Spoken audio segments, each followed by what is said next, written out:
It's time for Twit This Week in Tech. John C. Dvorak's on my right, Robert Scoble's on my left. I've got Anil Dash from ThinkUp and Dwight Silverman from the Chronicle. We'll talk about the big Tuesday ahead. Announcements from Nokia, from Microsoft, even from Apple.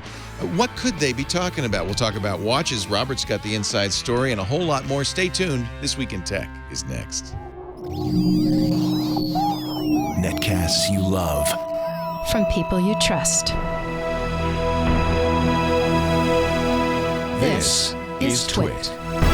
Bandwidth for This Week in Tech is provided by CacheFly at CacheFly.com. This is Twit, This Week in Tech, episode 428, recorded October 20th, 2013.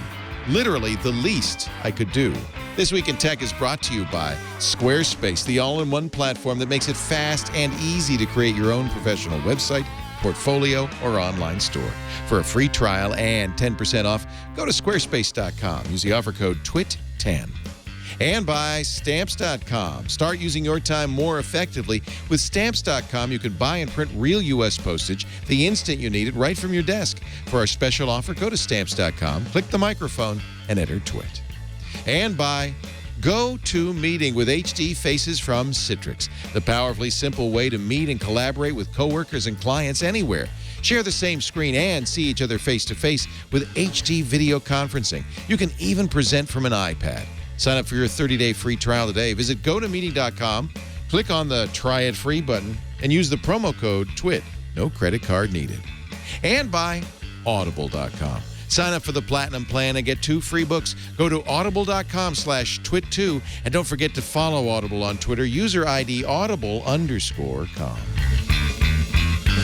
It's time for Twit This Week in Tech, the show that covers the week's tech news, and we've got a massive panel, and a good one, too. I'm glad to have John C. Dvorak, all in plaid, back again. We missed you a little bit. Oh? Yeah. Well, that's unbelievable. I'm glad you brought some vinegar. Look at this shirt, huh? That's good. That's a Scott E. vest. I recognize No it. Agenda and Gitmo Nation. Oh, look at that. All right. Gitmo Nation. Huh?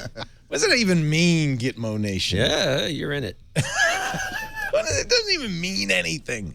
Also with us on my left-hand side here, Mr. Robert Scoble on his 3rd pair of Google glasses. Yeah. He's got the San Francisco Giants brand on those now. That's cool. What, did you break the other 2? A shower. One They electrocuted him. The mirror peeled off. Did Google replace those because it was defective? All right. So you didn't pay 3 times $1,500. All right. Also with us, I'm very glad to have Dwight Silverman from the Houston Chronicle and blog.cron.com/techblog. Good to have you. Good to be back, Leo. Yeah. Thanks for having me. Missed you too. And somebody we haven't had on in, I think, years. A long time. When Anil Dash is here. Yeah. Dashes.com and ThinkUp. When was the last? You've been on Twit, right? Gosh, I feel it's been years. It's been a years, long literally. time. But Yes. I also feel like, you know, we stay in touch through Gina Trapani, who of course works for ThinkUp, and Absolutely. and I follow you and your blog Dashes all pretty assiduously. And in fact, I wanted to get you on for 3 reasons. Of course, the big one, you announced ThinkUp.com, the hosted version of ThinkUp. Yep. Congratulations on that. You're doing a Kickstarter right now, right? Yeah, it's a crowdfunding campaign. It's not on Kickstarter, but it's the same kind of thing. Where would we go for that? You go to thinkup.com. Very easy. And what this really does is it gives you some capital, but it also allows people to sign up to have ThinkUp. And I'm one of the backers on this. Yeah, ThinkUp, I appreciate the support. A very old-fashioned idea of charging for a product. You already sold out of the early bird. Yeah. And so you've raised how much? 783 backers. You hope to get 1,000 by November 15th, but you'll launch. Gina said you'll launch no matter what. Yeah, well, you can't stop us.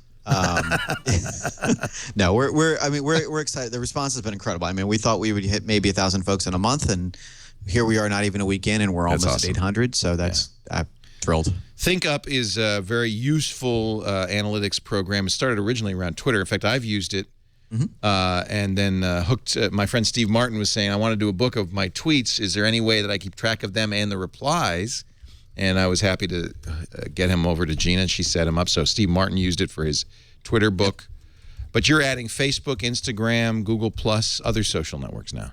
Yeah, we're experimenting with all this right now. And the core thing is that it's really easy for an advertiser to get a dashboard of information about you from Facebook or Twitter. And it's really hard for us to get a dashboard of information about ourselves from Facebook and Twitter, and that's kind of crazy. And so the idea is I should know at least as much about my Twitter activity as any advertiser does. Yeah. I love it. I mean, it's really fun. And you can know, like, which tweets you've done in the last week that were you would like this, John, were the most popular, got the most reach. They do that. I get that from Twitter. Oh, no, much more than the Twitter analytics. Yeah, I mean, Twitter has that basic version of this, got a lot of retweets and favorites. We're going all the way to, like, which things you say made people happiest, or in John's case, it antagonized them the most, or...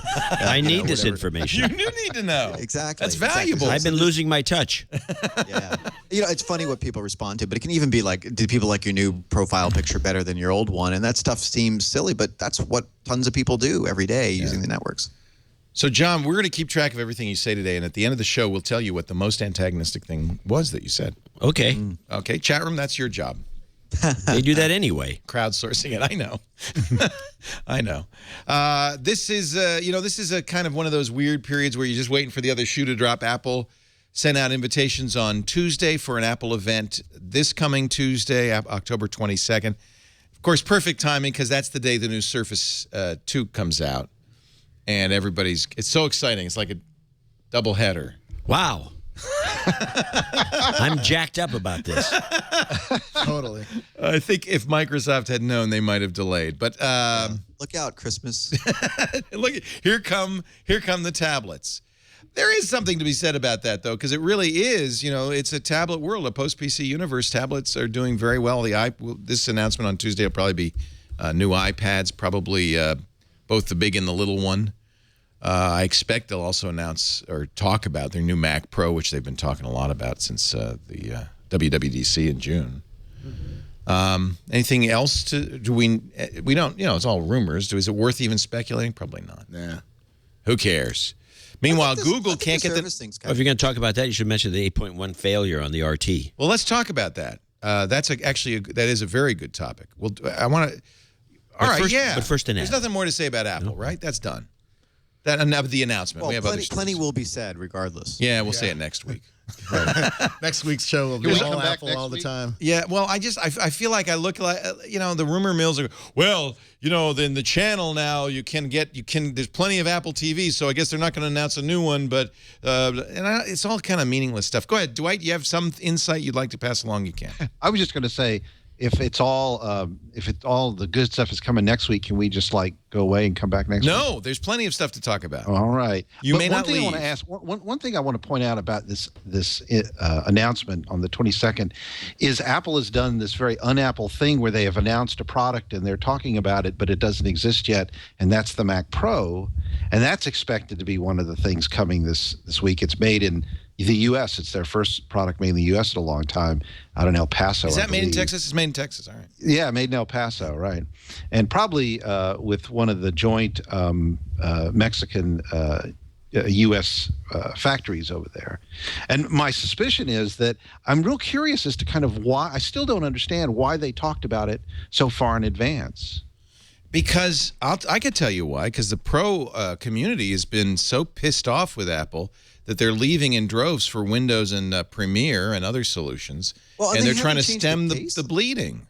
Yeah, they haven't changed the case on this thing since 2010, 2003. I mean, no, it's been 2010. I have it. I have the most recent Mac Pro, which was made in 2010. It's not quite the thing you just buy on a credit card. You have to save up a little bit for thousands. Right. A fully decked out system is going to be what, 10,000? We don't know. They haven't said. They haven't mentioned the price yet. For a long time. Say again, Anil? It's looked like a cheese grater for a long time. and now it looks like a trash can, and that's cool.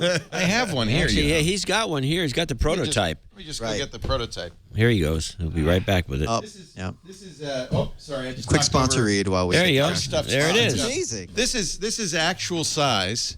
They're going to send assassins after you for having this prototype out. It's got the blower in the top, but it's made out of duct tape, so it's not exactly. No, that's gaffer's tape. I'm sorry, gaffer's straight. tape. I'm sorry. I like the little logo on the bottom. Yeah, but we wanted to kind of estimate about what it would be like. And so you can't tell from the ads. Probably weighs more than that. It probably does. It's in space, but it isn't very big. It's small enough that you could put it on your desk like that. Of course, what this doesn't include is all the external peripherals and hard drives you're going to have to add to make it do anything. All Thunderbolt, right? Yeah. Yep. Thunderbolt 2. I don't think the pro community is all that happy with what they've seen, because it's not very expandable from within. It all relies on these external devices. And I'm not necessarily sure that that's what the pro community wants. Well, as Certainly Web4991 said in our chat room, the pros don't care about the case. They just want the power. Yeah, I mean, every pro video editor I've ever known has 8 billion things hanging off. Yeah, of no, USB I and agree. FireWire I disagree with Dwight. You think this is good? I think it's fine to have all this crap hanging off. Yeah. You know, But it's silly to promote the beautiful design if and then have a bunch of garbage hanging it's going to off look like around. I mean, you're going to have a Drobo unit or far better, some sort of. It's going to look like a you Bombay can get- bus. But your old Thunderbolt will work in this, right? Yeah, I mean, the back of any professional video just won't editor's be the computer best. looks like the Christmas tree lights the night you take them out of the box. Yeah. Zach And says like Thunderbolt. Cthulhu. Thunderbolt's fast. I mean, Cthulhu? It's going to look like Cthulhu. that's why I got Thunderbolt Drobo on my system. It's fast. That's nerdy. I like that. That's pretty nerdy. But it's going to cost $12,000 to buy one of these things with a RAID I think you drive can or get one something. cheaper than that. I think you're exaggerating the price. You're going to need 20 gigs of RAM in there, and you're going to need all the hard drives. The or people the using this is SSD. their. What if you're just running WordStar? Nobody runs WordStar. What are you talking You can about? run that on an Arduino board. You don't need you don't need to have a $12,000 Mac for that. Yeah. I mean, the people that are using this thing, money is no object because it's their job. It's all they do, right? It's like the carpenter buys the best hammer. Yeah, it's like Pixel Cores next door. They're probably going to buy 3 of them. We will have Alex Lindsay on the. We're going to do the live announcement thing as we usually do, where we do the commentary behind the announcement at 9:30 a.m. Actually, Scoble Pacific. is starting to look like Philip Seymour Hoffman. He's always looked like Philip Yeah, Seymour. except- Hoffman. I think not a more mess, so, more than before. I haven't broken bad yet. You kind of look like you've broken bad. Come to think of it, shave your head, put on a pork pie hat. Who knows? Now, see, that was completely out of nowhere. That was a non sequitur. Yeah, it was from this chat room. I Oh, pay but- very careful attention to these people. Yeah, that's your mistake. They're good. They're if you don't abide by their thinking, then you're doomed. So here's my prediction: there will be a relatively inexpensive, and I'm going to say $24.99 version of this that no one will want, but that will establish the starting at price, right? Yeah, That's yeah. all that matters. yeah, it's the old Radio Shack. Yeah, starting at Isn't that called an $24.99. Yeah, but the one you want will be $5,000 or more. No, the I'm one sure. you want is fully decked out. It costs $12,000. And you have not priced this out. You're just making this No, up. the last Mac Pro, my friend bought when it was $12,000 when he got all the SSD and all the hard drives and all. It does. It's easy to. And then you want 2 new Mac monitors. There'll be a lot of people buying this thing for $3,000. There's Yeah. going to be a lot of Mac. You know Pro who's gonna users that buy it? Spend $3,000 to get this. I'm going to buy it for the cheapest price. I'm hoping the $24.99 will have 128 gigs of storage. It'll have 8 gigs of RAM. And it won't be. It'll be like, or even 4 gigs of RAM. It'll be the simplest, dumbest one. In fact, by the way, notice if you go to buy a Mac Pro today, quad core $24.99. Again, starting at.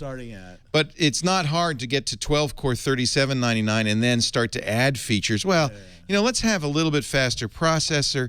Let's get to 64 gigs of RAM. Let's put in a solid state drive. Let's put in a 2 terabyte second drive, third drive. You don't And need that already I'm many up to drives. 10 grand. I'm up to See, 94, I told you. 92.49 already. Plus You're adding drive after crazy All right, drive. all right, I'll take out those extra Back some drives. stuff up once in a while. One solid state and What? one spinning. Don't they have new right? 4K monitors coming Okay, out? if you want. Okay. And then, so I won't fill up. Now, graphics, do I want... You don't want the 5770. You want the 5870. Why? Can you add 'Cause like a it's Tesla? 100 better. We'll just get a Tesla coupe. 100 better. Do you want 1 or 2 super drives? I'll go with 1. Oh, wait a minute. This doesn't include the display. Let's add the Apple And display. by the way, don't they have new 4K displays coming out for this thing? Well, and I think they will, and those will be very expensive. I do think they will. They've talked about 4K. 4K is not that much more expensive than the regular stuff nowadays. no, but it's still, even if it was the same price as the old If monitors, it's Apple? $1,000 each. Well, I'm sorry. If Yeah, it's Apple, I it's more expensive. Yes, it would. So be. a 4K cinema display is going to be what? It's $1,000 for the regular. Say $2,500, $2,000, yeah, $1,999. 3298. I just, I I mean, tell you, it's going to be 12 grand by the time you get that. I will Maybe buy even 14 this grand. as a home theater PC. Well, why? That's nuts. It'll look great in my living room. It'll next make a to the racket. TV. I got wouldn't know. this Are new they going to have Samsung, fans and OLED things? No, no, that's part of it. I'm telling you. This I is think- gaffer's tape you're showing us. But notice the fan. Look at this. It's got one fan. It's got the cooling core is hollow. What are you laughing at? This is an exact reproduction. The cooling fan is hollow, and one fan draws the heat up through the core and makes noise. No. It's a big, so the bigger the blades and the fan, the quieter it is. So it can rotate slower. I suspect this will be a very quiet machine. Yeah. It's a perfect home theater PC. Leo, it's so sad. All these years in broadcasting, and you're reduced to being a prop comic now, like that. I just hate to see that. I'm the Gallagher of tech. Yeah, that's really. It's a shame to see that. Where's the watermelon? Or as who was it said, the carrot top of analysts?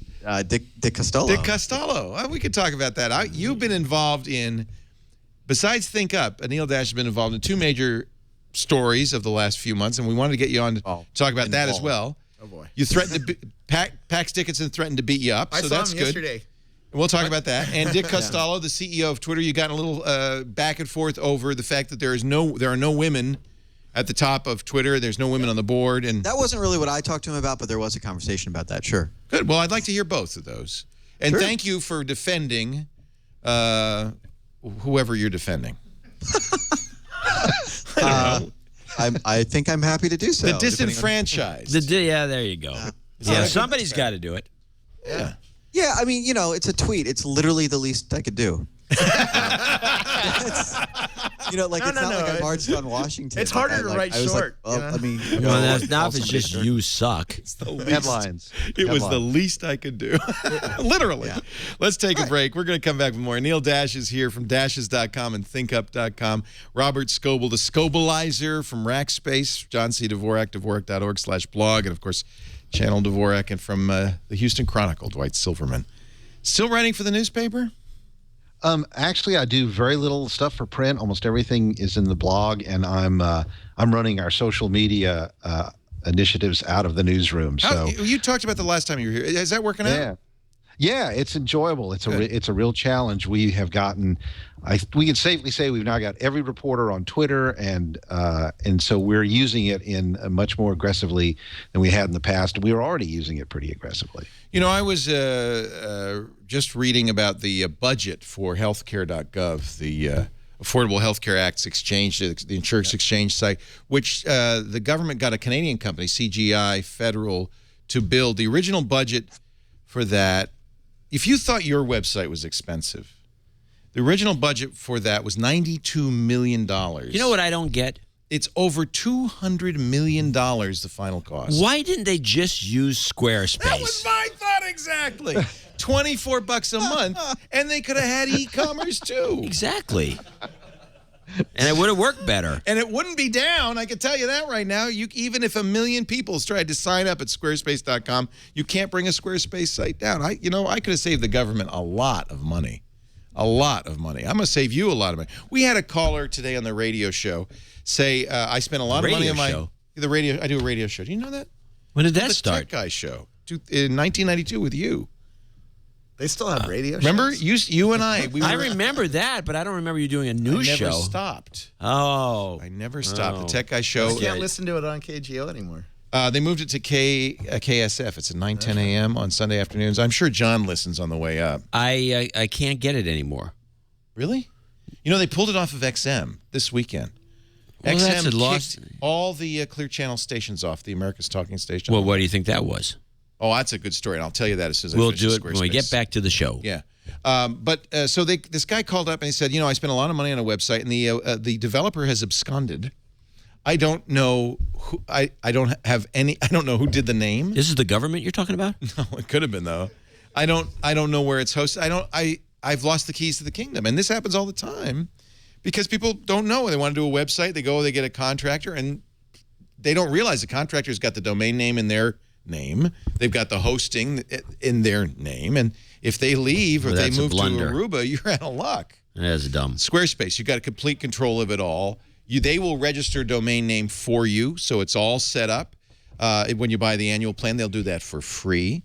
And you'll get the greatest hosting in the world. It never goes down, attached to the best content management system. And that's, I think, one of the reasons the hosting the No Agenda show uses Squarespace as its website. Do you send people? We have never had a stoppage. Yeah, so you send people there during the show, which means probably thousands hit simultaneously, and it never goes. Oh, it's down. No, it never goes down. There it is. No this is Agenda where show. you can listen to the show. Oh, that's the latest one. I got to have to post. Takes it on no my blog. time. Yeah. You could have maybe made it a little prettier, but that's okay.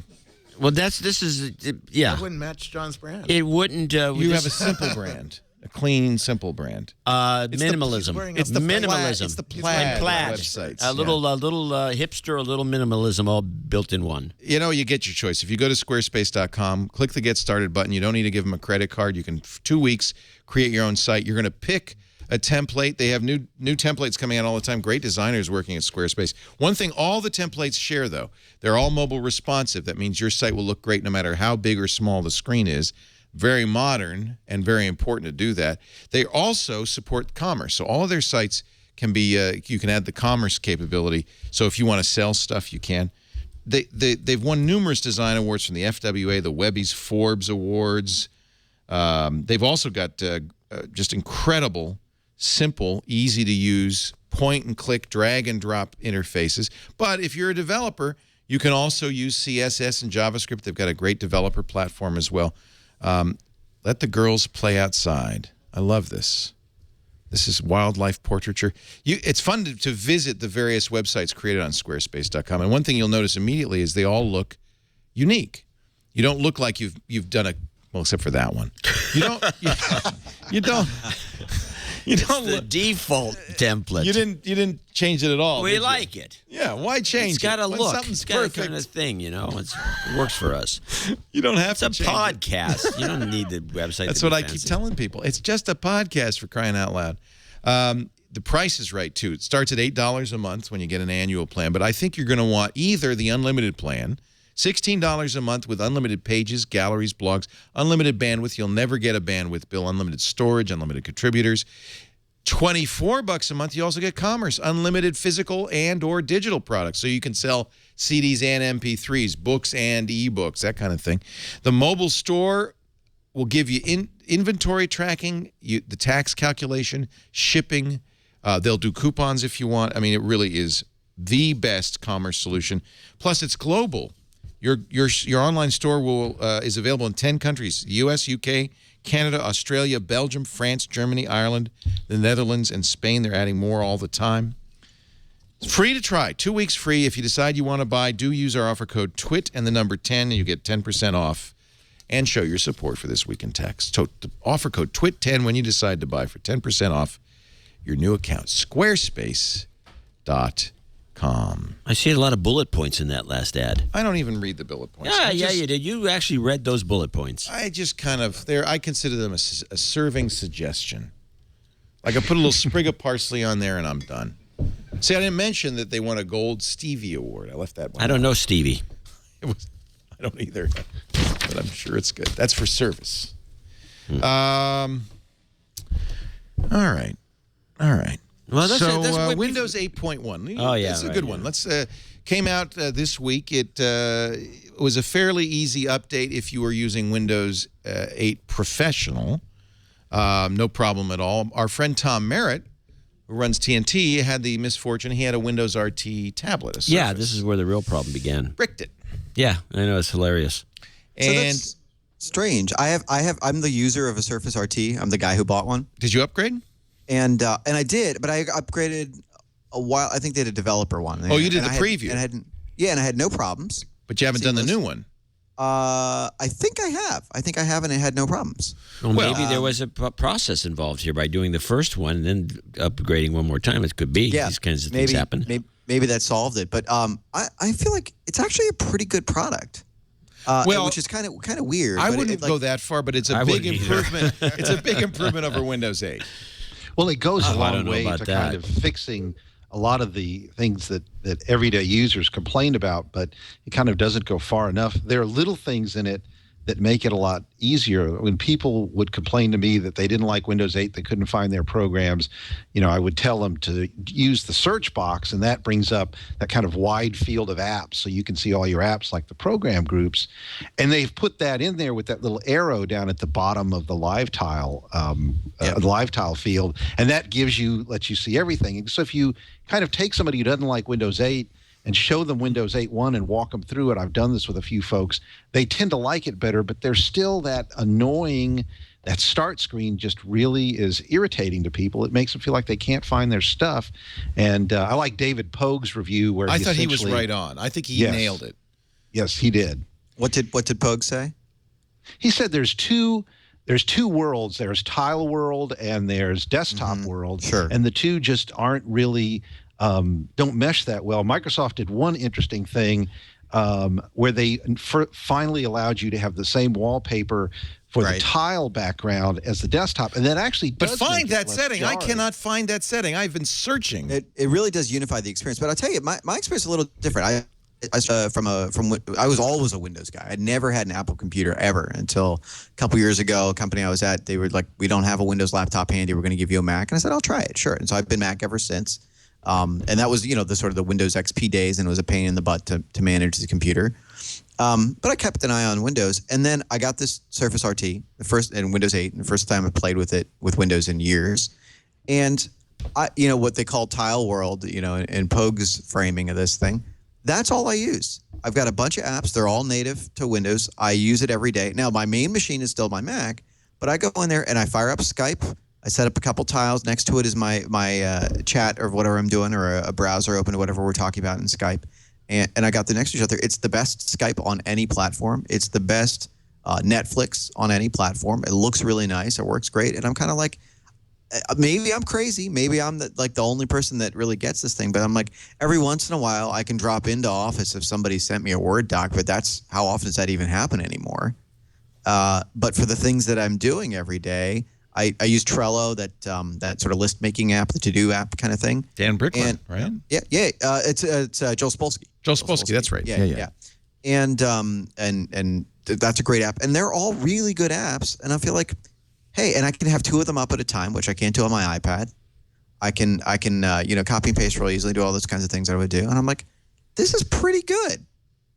Maybe I'm just the guy they designed it for. Yeah, your description sounds like the taste of an old lady. A lot of kind of minor apps. That's pretty good. I'm going to back up. I mean, I played with Windows 8, and I was just up at Microsoft and saw the new stuff. It's not that bad. Not that bad is not a sterling endorsement. Not that bad is a very wimpy kind of thing to say. What Pogue said, and I think he's right on, is, and I believe, I'll extend a little bit what he said, is that I believe this is an adolescent software program, that Microsoft is in between two stages of growth. Right. They're going from the desktop Two stages of death. Going from the desktop world to the tablet world. They've acknowledged that we're in a post-PC universe. They understand we need to be a tablet operating system. In fact, Mary Jo Foley says her sources at Microsoft says the next version of Windows, which won't be out till spring 2015, is going to be based on, get this, Windows Phone.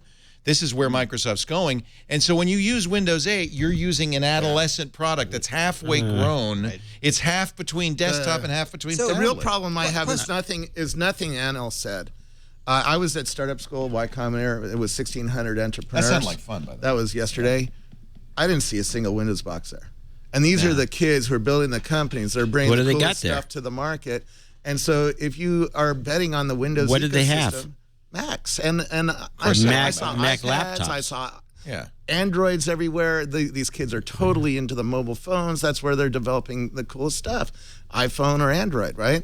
And no argument there. You're going to go to any of these events where people are making something innovative and interesting, and not just in tech. If you go to a conference of lawyers, you go to a conference of librarians, they've got MacBooks, and the people that have Windows laptops feel like the people you talk to that still have a BlackBerry. Well, work gave it to me. Yeah, I agree with that. But in business, if you go to any office, it's Windows everywhere. Even our office, it's Windows everywhere. That's what people use. But, and this is Microsoft's problem, is that there are all these people who are using Excel on the desktop. They can't abandon them. That's just Microsoft historically has always had so much trouble leaving legacy behind. Well, but they really apparently have decided that the world is post-PC and they don't want to be in the PC business. They even call themselves... Why don't they just shoot themselves? They call themselves a devices and services company. This reorganization is along those lines. They bought Nokia because they want to sell Surface and phones. Because how many phones are selling this year? 900 million smartphones. And 4 to 10% are Windows phones. Right. And Microsoft does not like that number. Right. I think Microsoft is doing well in legacy. Leo's right. You go into any business in America, you go into middle America, and everybody's still using Windows, but there's no growth there. And Microsoft, as a public company, has to go where the growth is. And so this is their shot at it. The problem is they're not doing well in the areas that are growing heavily. They're not doing well in tablets. They're not doing well in phones. And so Microsoft they have to serve legacy because that's where their current cash cow is. It's very similar to the newspaper business. They have to serve legacy. By the way, you can't kill the old. Dwight, I don't know if you or Mary Jo have picked up on this, but there is a huge brain drain going on at Microsoft, and I am getting so many people begging me for jobs. Why are they begging you? Because they're desperate. They want out right now. But why are they begging you? Are you hiring, Robert Scoble? Are you hiring? That has 5,000 employees. Oh, Rackspace. You know. They're begging everybody, man. They're not just begging me; they're begging everybody. You know. So I mean, Jeff Sandquist, who was the company man, is at Twitter now, right? Yeah. So Robert, why do they want? It's a huge win for Twitter too. Because it really is in disarray up there, and it's not a fun place to work at right now. It's not a place where innovators want to be.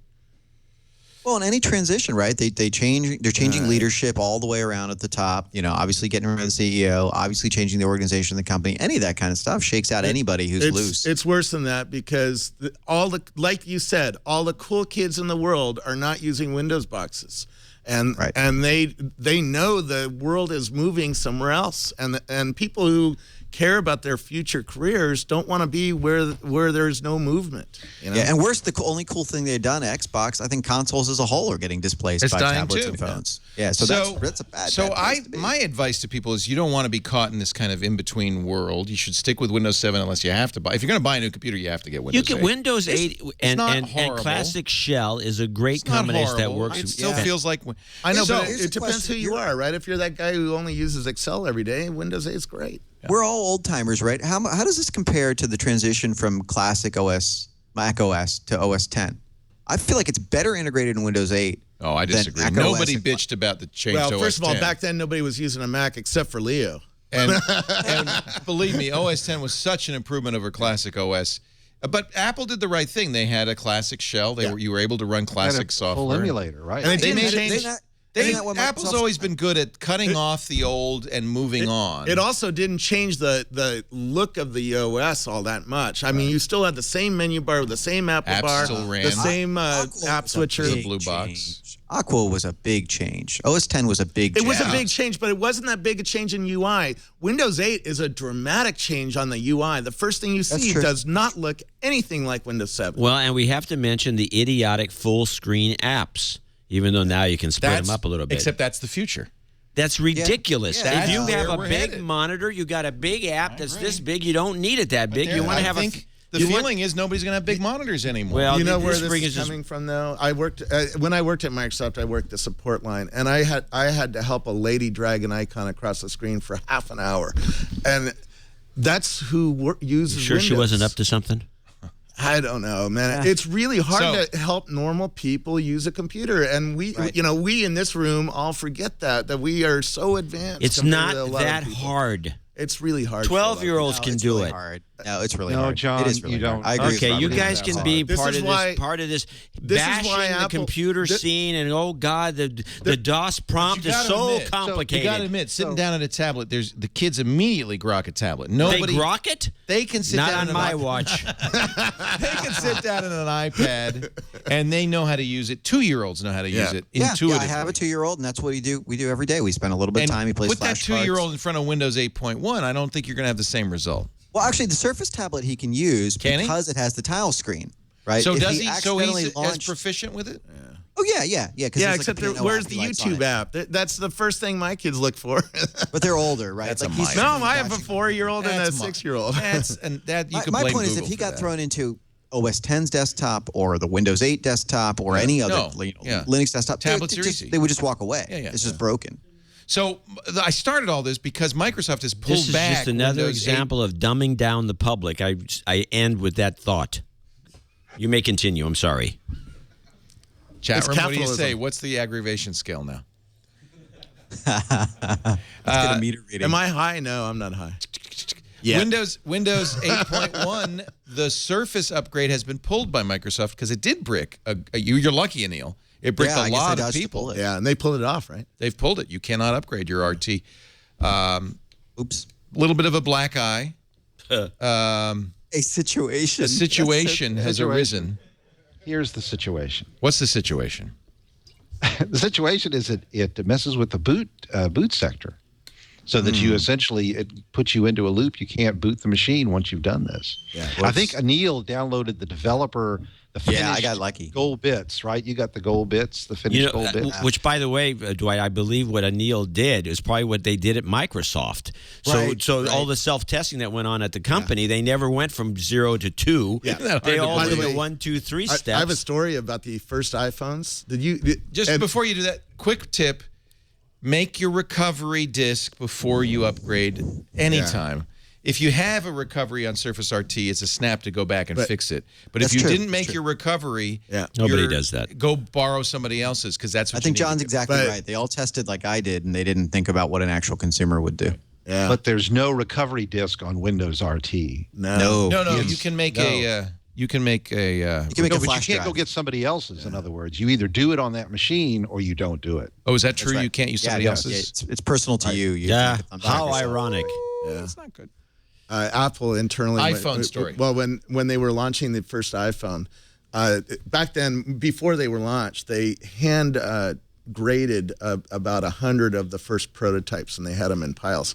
And the best ones, right before launch, didn't have any software on them, and they loaded the software, and it burned the best 4 iPhones dead. So they used those 4 iPhones in the stands where you couldn't touch them.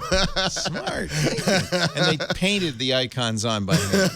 A little tiny brush. My next door neighbor was on the first iPhone too. He told some me of those story. stories. The great New York Times story we referred to a couple of weeks ago. He was the guy in that story. He's the guy in the story. Yeah. What a tale he told. Yeah. We're going to have Nick Bilton on next week. He's writing the book about Twitter. He's going to tell some of those stories.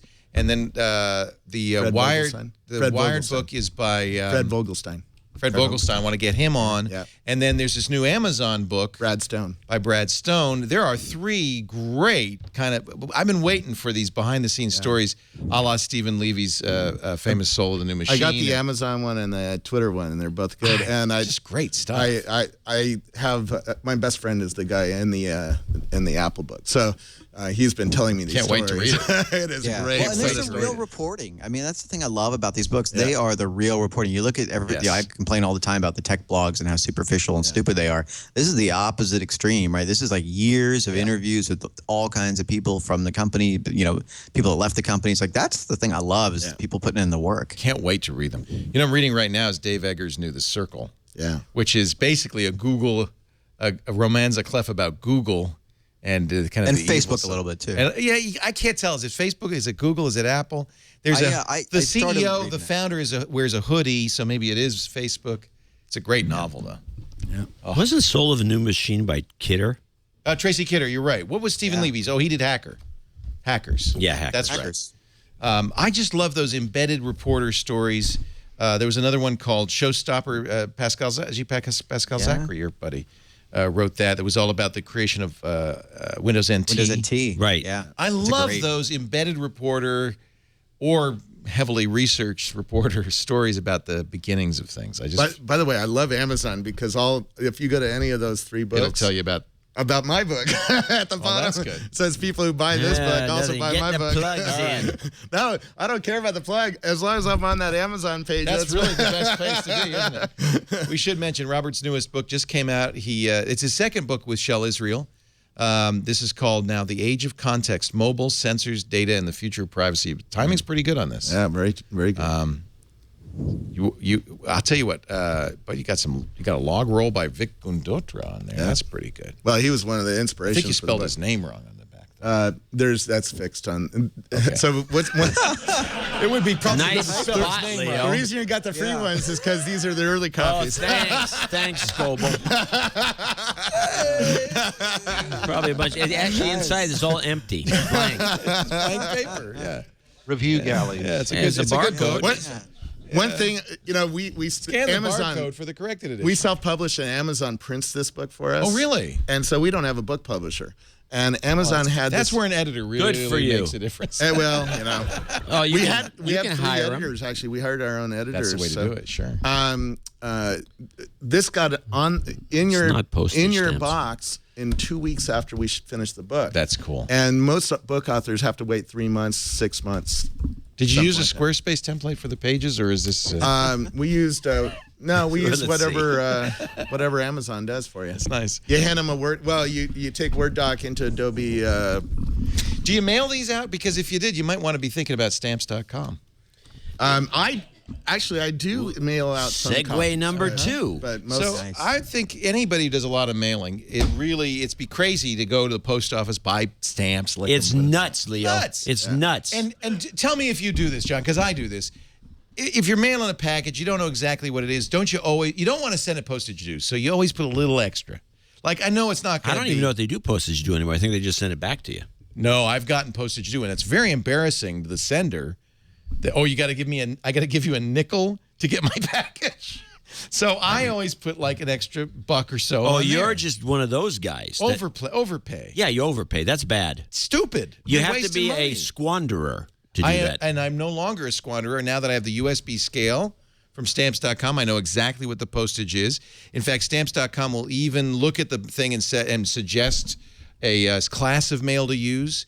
If the postage rates go up, which they seem to do at random times, it will automatically update. You don't have to, with a postage, I just found out with a postage meter, you have to bring it to the post office to update the rates. Yeah. That's kooky. Yeah. Plus, kooky is exactly what I was thinking. Ink. I love how John plays. I saw a stamp with a picture on it the other day. Can you get those done at Stamps.com? Yes, you can have your picture on it. My wife thought that was so cool. I think that'd be scary. She's like, how did she talk to the government into putting her picture on this? I have Leo stamps. It's great. Well, and also Stamps.com will print on the envelope. If you're mailing, something in an envelope, it'll print your return address. It'll print your logo. It'll print, it takes the address from QuickBooks, if you do Amazon, eBay, Etsy, PayPal, any of those, it'll take it from there. If you do international mailing, fills out the forms ahead of time. Holy crap. And, isn't this amazing? I'm telling you, I'm in.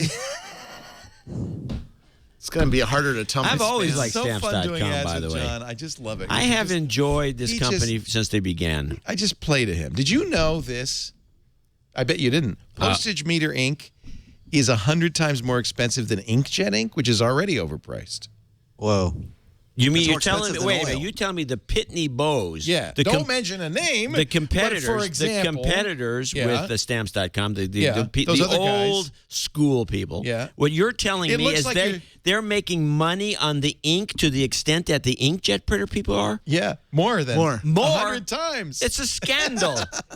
Have you ever seen somebody bringing their postage meter into the post? It looks like they've got a nuclear core in the box. You have to have 2 people to carry it It's in. crazy. Anyway, Yeah. They have a handcuff to the briefcase that carries the ink. You'd be insane. Yeah. Go to Stamps.com. We get everything you need. In fact, but the key is you're going to see this $80 value. You can say, oh, there's the scale and a lovely young lady pointing at it. I'm going to click her. Do not. You click on the microphone at the top there. Enter in the offer code TWIT. Press go. And instead of that lovely lady, you get this. Oh, my God. You should have a model instead of your ugly mug on there. I know. I'm apologizing for that. But look what happened to the value. It went from an $80 Holy offer to mackerel. $110. We give you $55 in free postage. How can they even afford understand this? how that Venture works. capital. Free digital scale. You get a supply kit and a 4-week trial, of course. Stamps.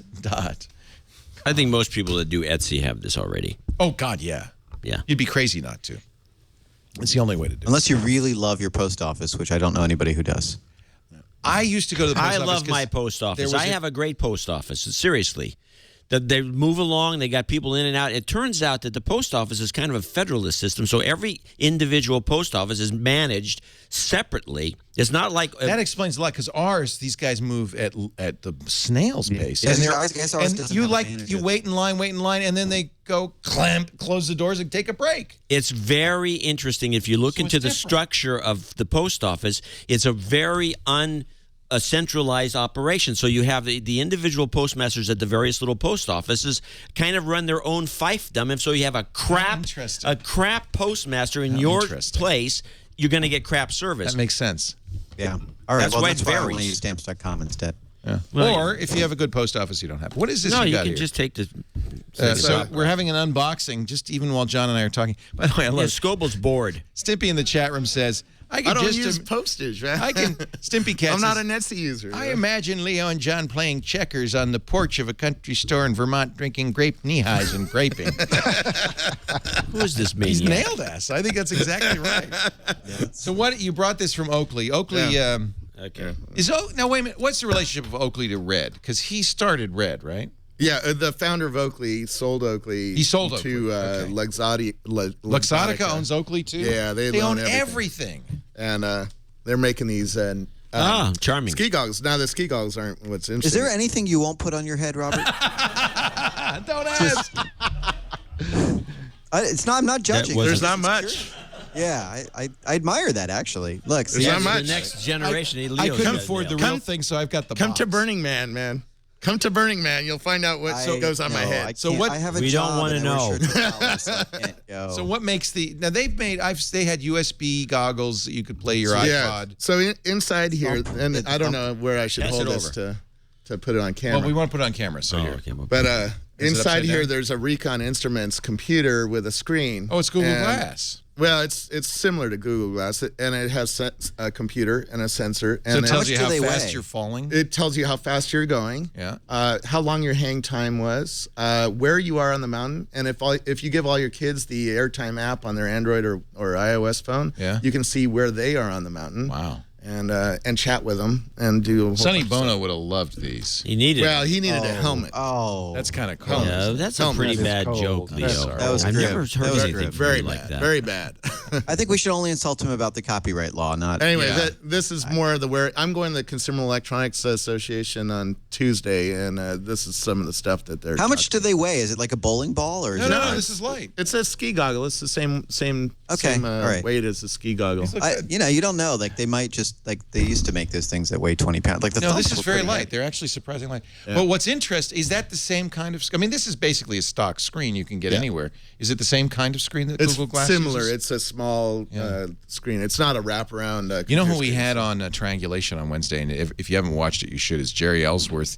They're doing the new Cast AR, the augmented reality glasses.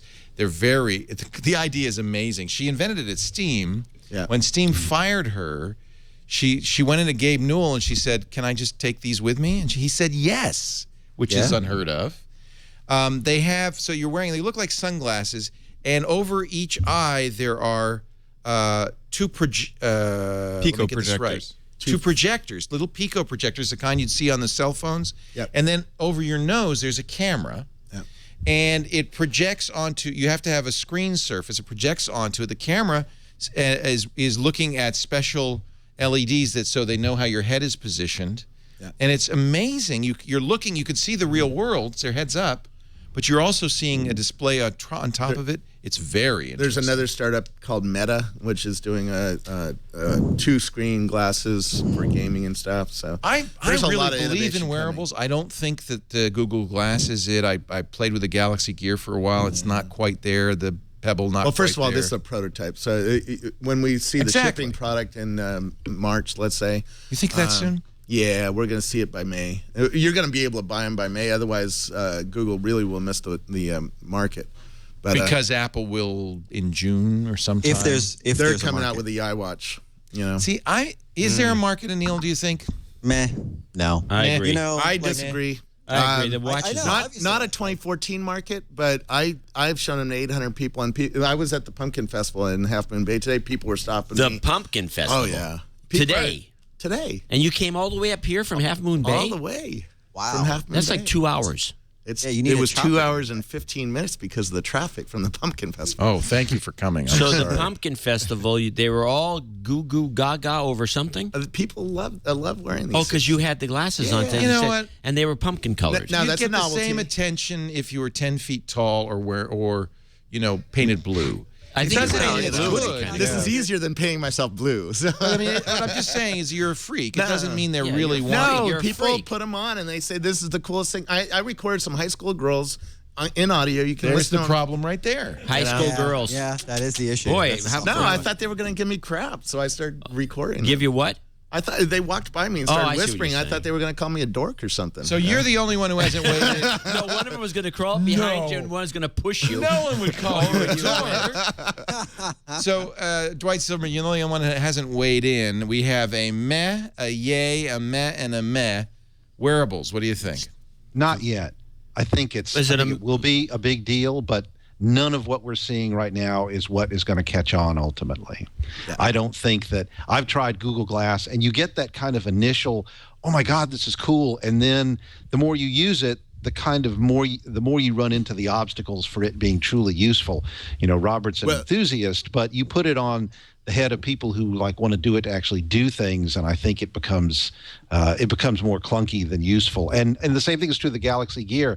Galaxy Gear is a great proof of concept, but it is not there yet. And I think we haven't yet seen what actually is going to work, but I think it will happen. I wear a Nike Fuel Band every day. It's a great watch. It gets me off the couch. That's good enough. Yeah. So the problem is you guys haven't wearables as a seen what category this is isn't going to be. meaningful, but like a watch is. The problem is you haven't seen what this is going to be. This is the first consumer electronics device that knows where I'm aimed full time, right? It comes on. You're when I talking look up. about the glass. And where I'm looking. There's an eye sensor here, neither of which have been turned on yet.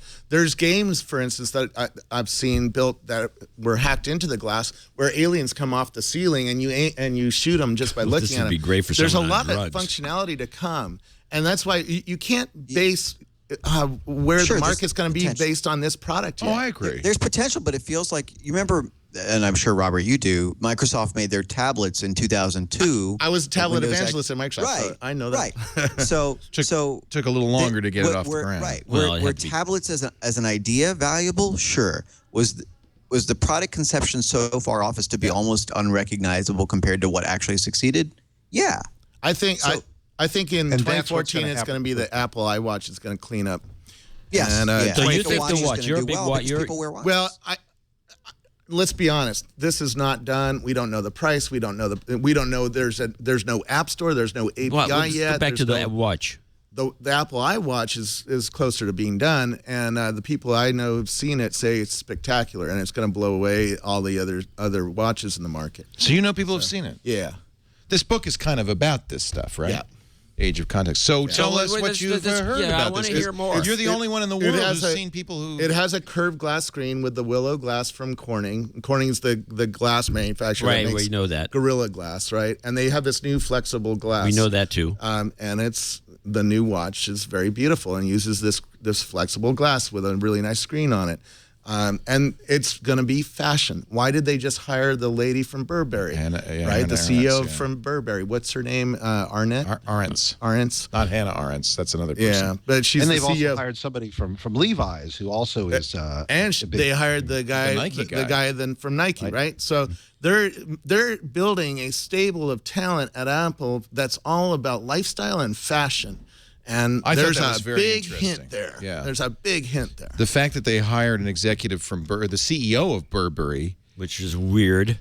to be a senior vice president at Apple, which shows how Burberry and Apple are related. But what she did is took a fairly stuffy British brand and make it hip. Yeah. You see the Burberry tartan everywhere now. It is a fashion look, and so and it's in pop songs, right? It's in rap songs. It's in top 40 hits. As Angela they're mentioning this brand. Arendts. So she's the new head of retail at Apple, and more than retail, she gets digital as well. Yeah. So she gets iTunes, the iTunes store. She gets the App Store. This is a big hire, and I think you're right. I think it's saying Apple's saying this is what to me. My take on it was Apple saying we're not a technology company. We're not a computer company. We've kind of ridden that horse as far as it's going to go. We're now a fashion company. Or a lifestyle brand. And that, to me, as a geek, that's like, well, the heck with that. I'm not going to buy Beats headphones either. But that's what culture's done with technology. I agree. Well, it's gone where on. we're going. It's the death knell of the Macintosh. Look at Oakley, right? What is Oakley? Yeah. Oakley is a lifestyle brand, and now they're putting technology in this lifestyle brand. That's why I find what Oakley's doing is very interesting. I think it's a smart Apple's move for been Apple. doing frankly. this. What's Apple's that? been doing this kind of thing for fashion and technology for a long time. I mean, just look at the way the iPhone looks and has looked from the beginning, and the design of the MacBook Air and the MacBook Pro. They are, people carry them. They're fashions. They've been fashion statements for a long time. Yeah. The other Pretty thing much is the since the watch first industry iMac. is really, really big. People forget there are just billions and billions of dollars spent on dumb watches. So how much are we going to spend on smartwatches as the market grows? A lot. And I would make a bet of somewhere around 50 million units in the first year. Well, and there's this audience of people that go to, they buy at auction a watch for $500,000 because it's super rare and collectible. Yeah. For those people to say, I'm going to spend $400 or $500 on an Apple Watch is nothing. By the way, all we're doing is witnessing the insanity of Western Are civilization. you wearing a watch? No, of course not. Are I got you a wearing watch a right watch? here. I have a I'm wearing a Neil, watch. are you wearing a watch? I have a I pocket have a watch. Nike Fuel Band. How many fuel Yes, bands? fuel Yeah, band. but both of those are more There's a something else pocket than a watch. How many in our audience are wearing watches? 1, 2, 3, 4, Half 5. the audience. Half the I audience. didn't wear a watch for 20 years until 6, until I got 7. a Fuel Band. All right. And the band Now is also. let me ask you this: what if, Chad, if you'll take my screen, the watch were gold?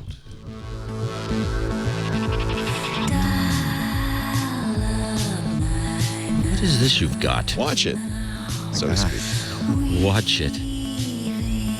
Can you name this product? I'm not the target audience for this product.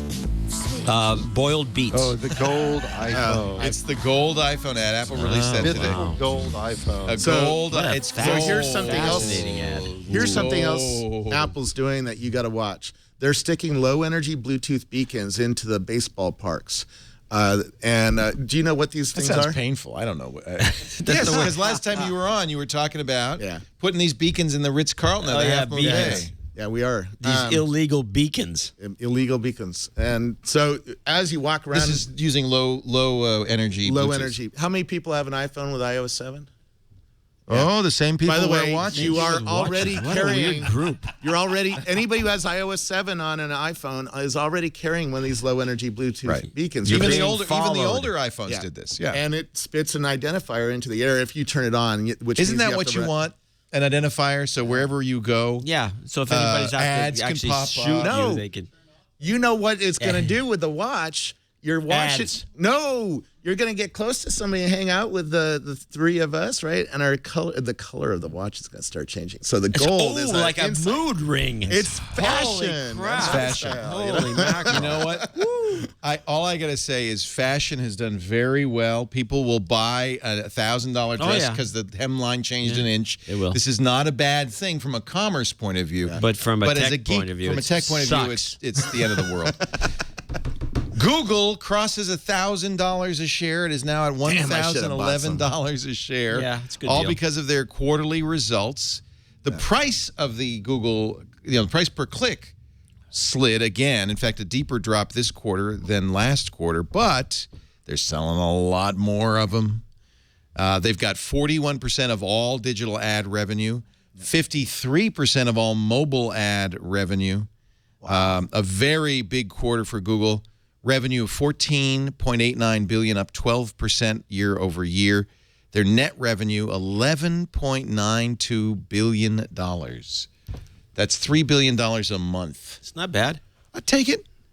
I'd settle for that. Yeah. Tim Cook wouldn't. And one of the reasons the stock price went up, of course, they beat analysts' expectations considerably.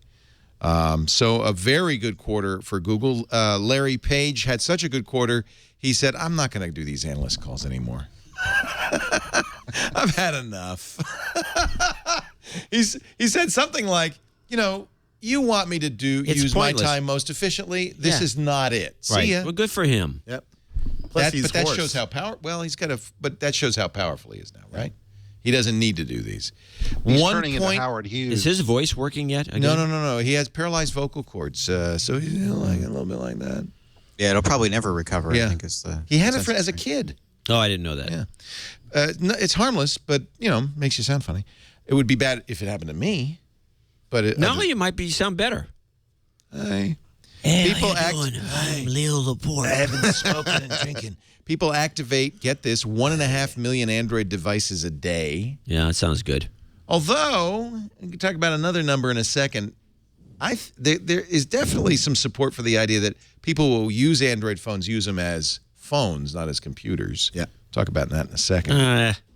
What's the new Chinese phone that just sold a million units in a couple hours or something?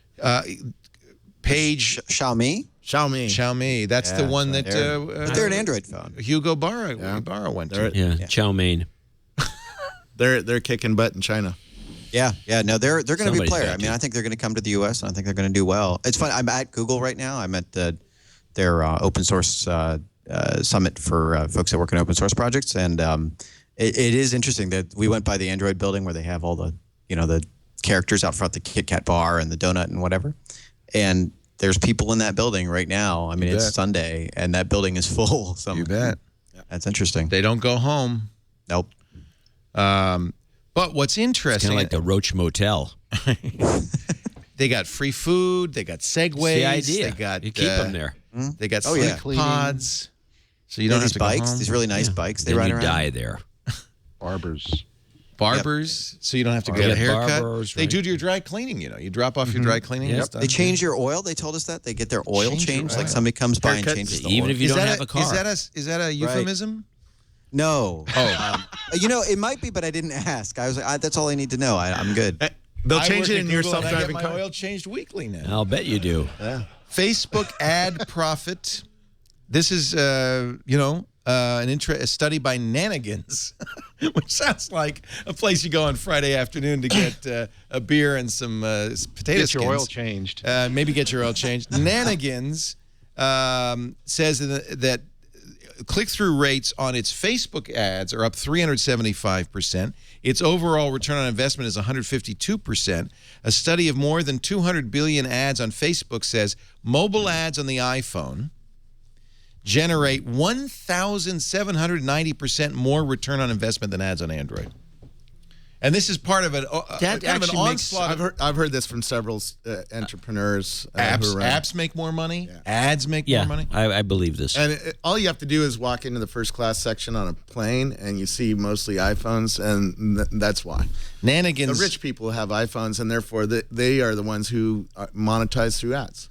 Well, and also I think there's a lot of evidence that a lot of the Android phones in use are really just used as phones. They're basically they're not by the dumbish. first class users. The Right. people They're who are cheap. in the first class, and they throw off these stats, right? Right.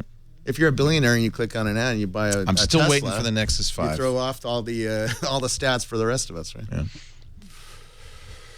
Or what kind of car did you get? Audi. An Audi. In Audi. I had an Audi, but I got an Audi now. Oh, What happened to your Mustang, Got Leo? he still has it. I still have that.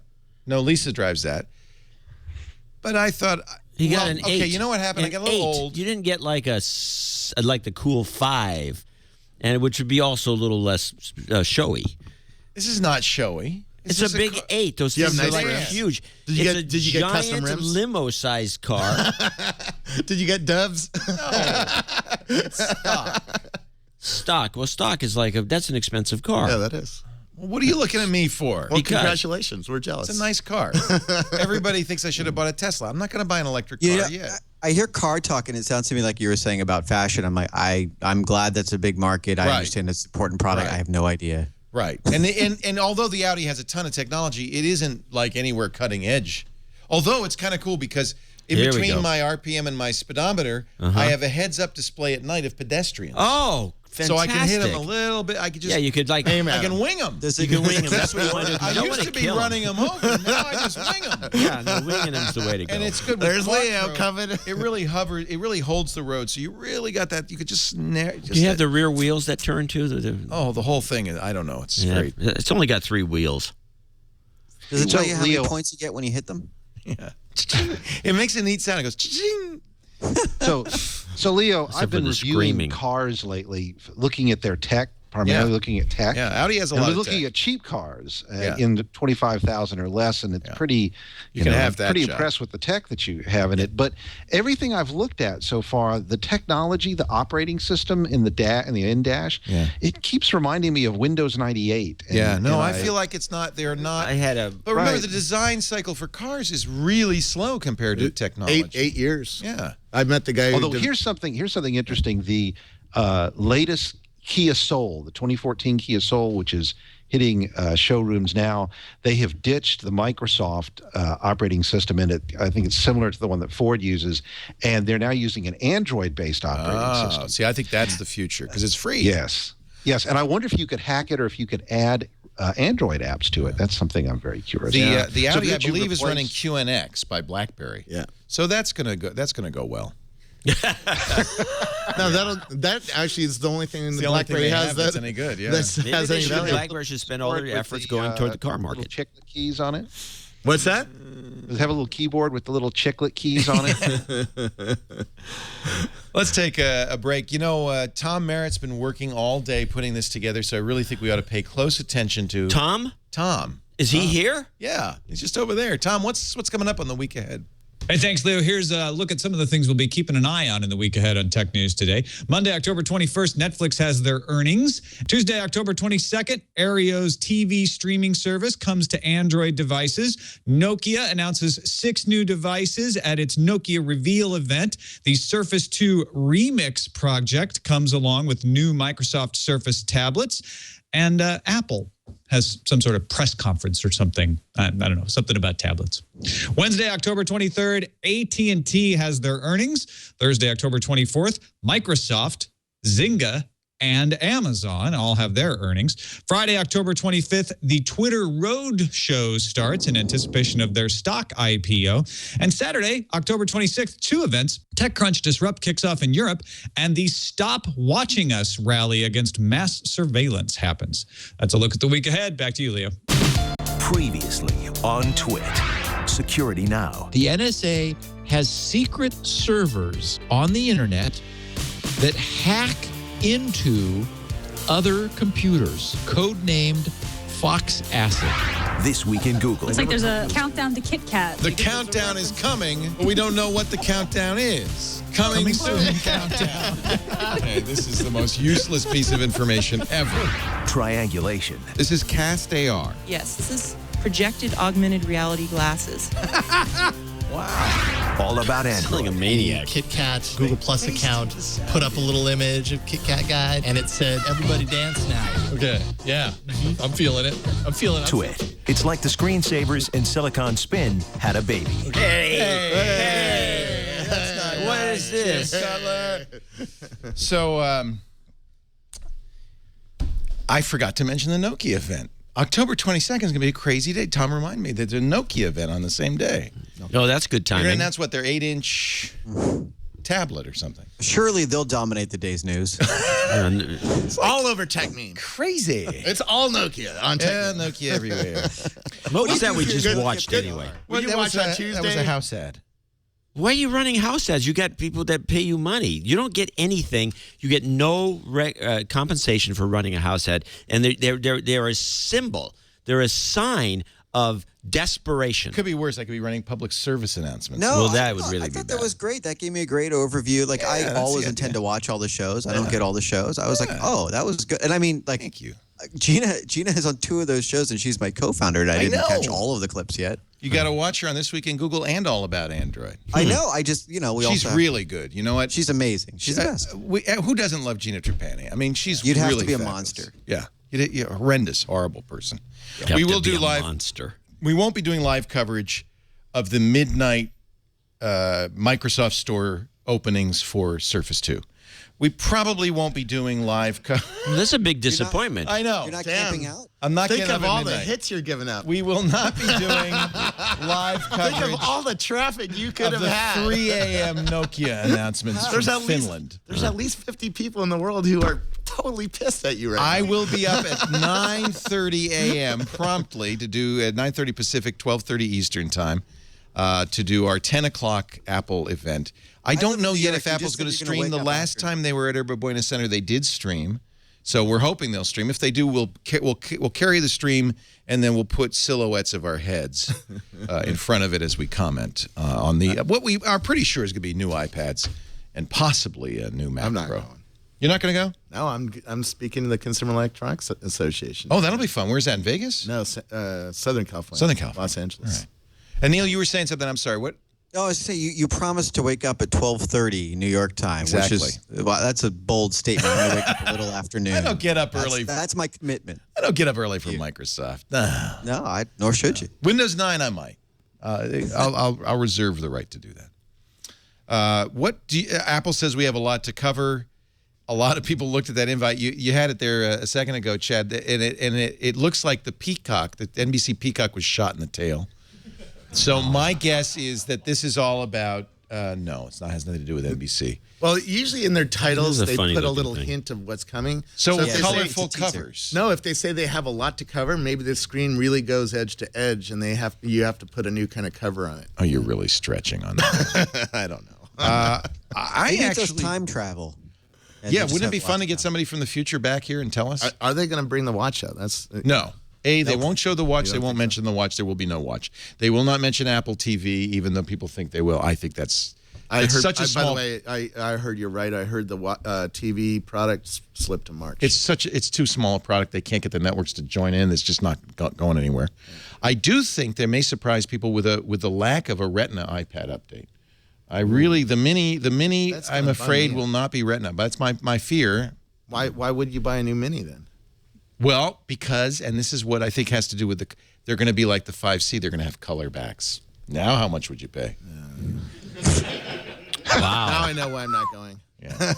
And what could you do to update the iPad? I think they're going to put a Retina Mini out there. Come on. There'll be a Retina Mini, but you'll still be able to buy the non-Retina Mini, and it'll be like $199. Apple never does that. Never. I don't think they're. No, they do. They do it with the phone. They do it, but that's different. That's because they're subsidizing that through. There's more competition. And they have done it with the full-size iPad. They've made the previous generation. They did do that. Less expensive. Wasn't much less expensive. It was $100 less. Yeah. And they'll do that with this. I think. The only product I'm hoping for is a Mac Mini. I've got a Mac Mini. It's long in the tooth. I'm like, that's a great product. And didn't I'm they just update those? the $10,000 they did. Pro. They did not. So last October 23rd, last year, they updated everything that they hadn't updated, everything but the iPhone. You know what we haven't mentioned? This is traditionally the iPod announcement. Do you think they'll update the iPod? No, iPod's dead. It's dead. Yeah, there's nothing left. Here's the product of the, that was killing them all 5 years ago. And they obsoleted it themselves. I bet they will update the Mini. They'll do a Haswell Mini. I mean, I guess the Touch is Retina now, right? The iPod Touch. Yes. I guess. Yeah. So there's nothing. Yeah, I mean, we don't even know. You could put a better camera in it. If this group of dudes doesn't know, will they do a fingerprint sensor in the big iPad? I think they ought to. I don't know if they'll be able to. I would assume eventually, but probably not now because it's not. I bricked it. All you have to do if you want to unlock it, just put it on that Motorola sticker right there, and it unlocks it. Ooh. NFC. No, I should never have shown him that. So the 2014 Chevy Camaro, Volt, and Malibu will be talking Siri. Siri, they call it Eyes Free. Eyes Free. What does that even mean? It's a bad name. I have a Siri button. Very bad name. It's a jinx. It's a curse. I have a Siri button in my car. Do you? Do you have a BMW? No, it's a little button you can. I forget. He drives a little button? Honda has said it's going to do it in 2013 models. BMW's doing it. It's not as good as the Moto X though. Is this like AirPlay? Like you can send the music and stuff through it, or is no, it no? You talk to this. You talk to the phone through the Chevy MyLink service, and you can get Siri to. It's basically a button on the dash that turns on Siri, so you can talk to Siri. Hello, Siri. Siri. Oh, okay. So automotive. Paula Neal. Right. Yeah. Okay. Meh. Most of the cars now that have Bluetooth have some kind of voice recognition, and they're terrible.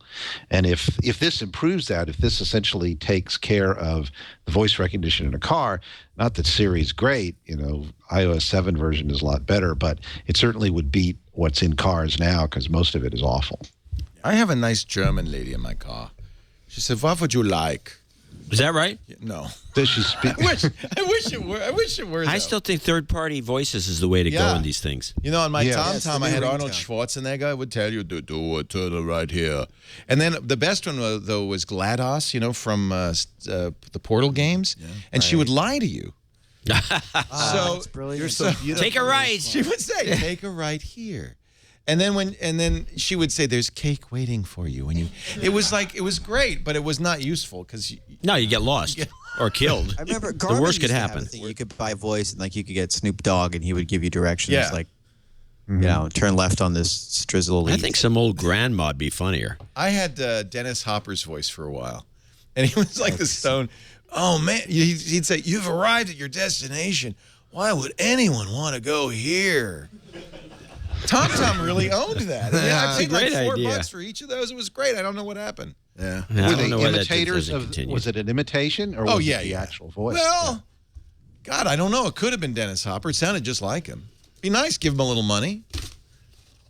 One of them was selling the real thing with the celebrities. Isn't I he don't remember if dead? it was TomTom. Yeah, or no. Garnet, TomTom was somebody. selling real celebrity voices, but they were also doing some impersonations. Ah, Yeah. all right. Yeah. Any truth to this? According to 9 to 5 Google Watch is coming. Yeah.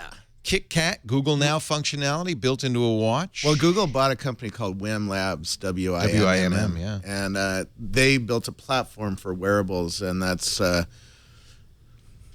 rumors. Yeah. It's coming. It would be called GEM. It's a Nexus watch. The rumors are that it might come out with a KitKat announcement, which is later this month. So that's Android 4.4. So that would be very interesting if they jumped the gun on Apple and offered a Google Watch. Yeah, let's be honest. Apple's going to clean up its Are they? market. Yeah, I mean the rush to Are market they? is not the way to go. From what on I this. hear, Apple has a beautiful product coming out. But will it have Arnold Schwarzenegger's voice? And Google has no distribution. Where are you going to buy a Google Watch? Right. Apple has Play Store. stores, right? And we're going to wait in line for them.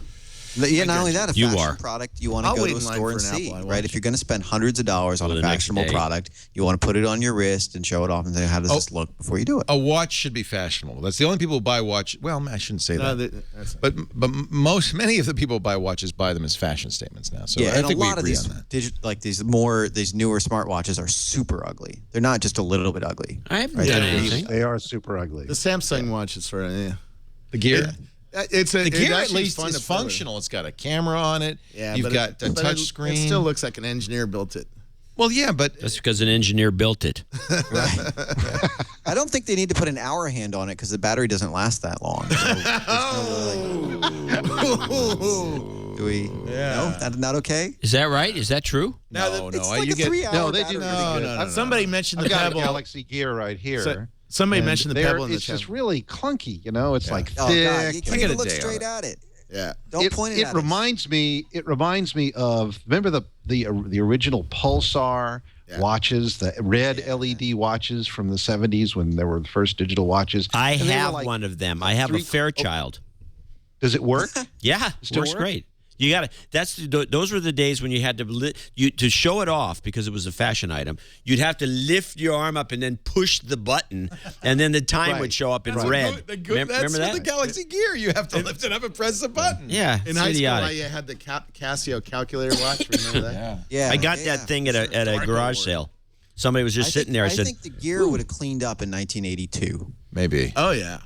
Yeah. Anyway, so Dave Mack mentioned the Pebble, and I think the Pebble is the winner today. But I think the Gear's better everybody than the who's seen Pebble. everybody who's seen this Apple iWatch say Pebble is not going to be the watch anybody. How much will the Apple? And be? also, Pebble doesn't have a brand that normal people know anything about. This is even if you had just the functionality of Pebble, but you were curved glass, you would win. Yeah. But how much? $500, $400, $300?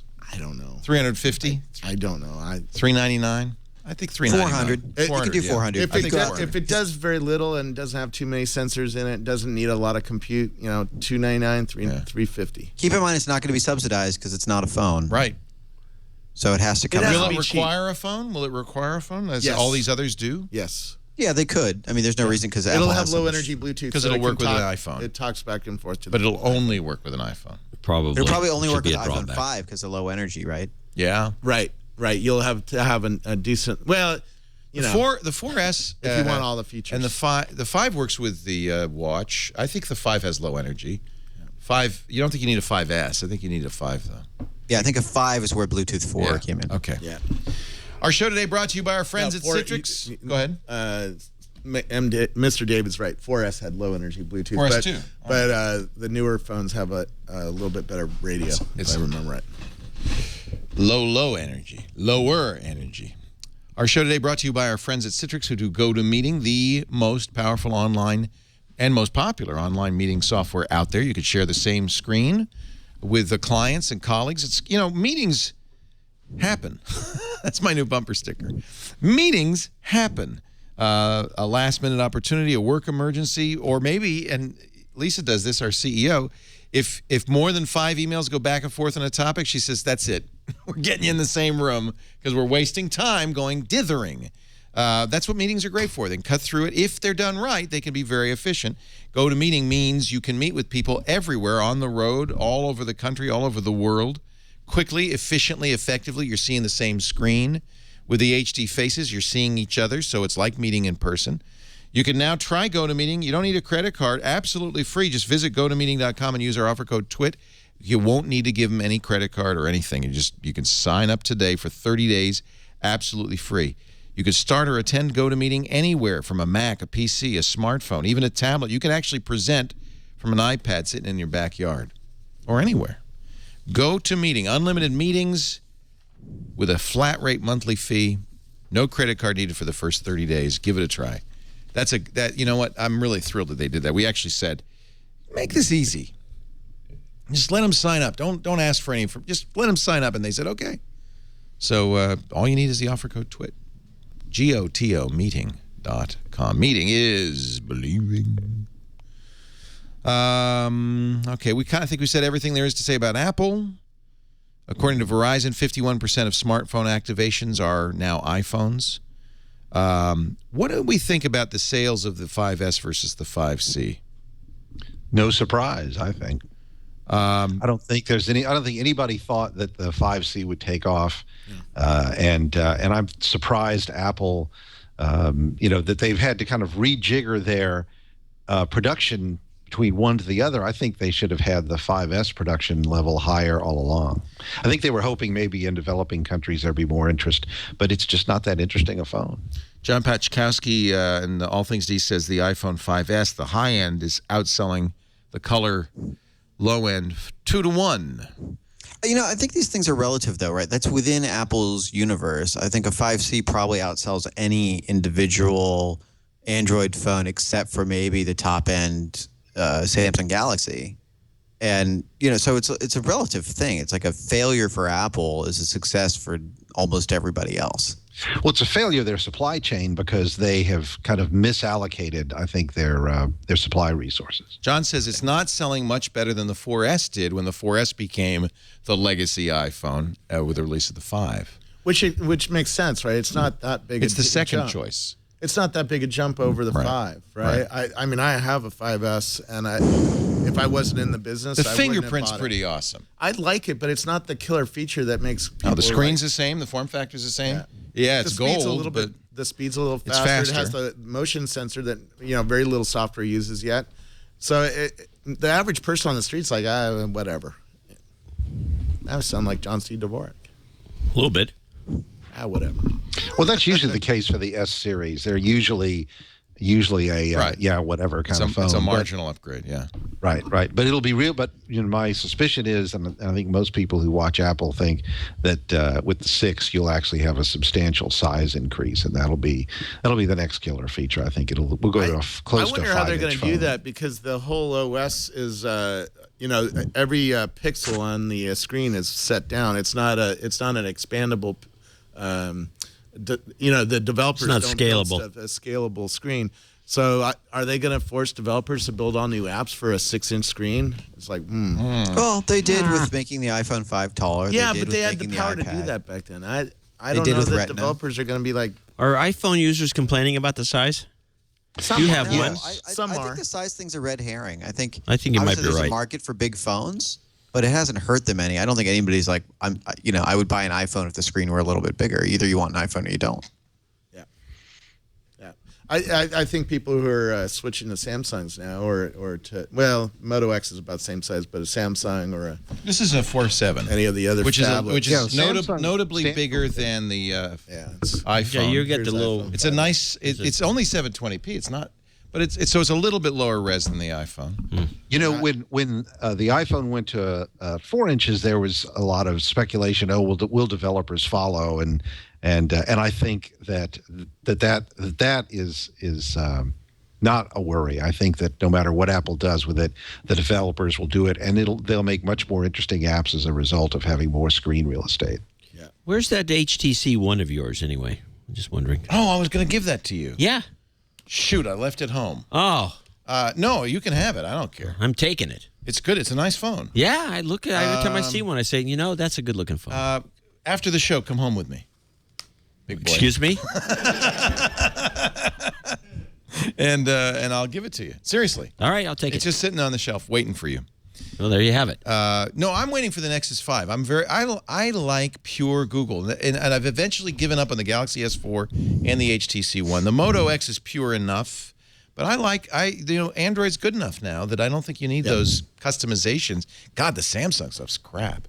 And if it's going to put me off the Note 3, which normally I have a Samsung, really like but it's a Google. Yeah, you want the Google Note 3 is a wonderful phone. Yeah, but I don't like all the TouchWiz stuff. Yeah, it's overburdened with crap. It's got a golf mode in the camera. Come on. Yes. What? What does that even mean? There's a golf swing mode in the camera. What does that even mean? Well, you take a picture of your golf swing and it shows every position. Oh, it's boom, boom, boom. It's wasting megabytes on my already skimpy storage phone. I don't want it. I always like the Nexus. The Nexus experience is better, but they're almost impossible to buy for almost any phone. My wife was a diehard Android user. Got the Nexus, all the way from the G1 through the One to all these different products, the Nexus S, and then eventually it was so hard to just buy a Nexus phone. She's like, I just want to go to the store, buy the phone.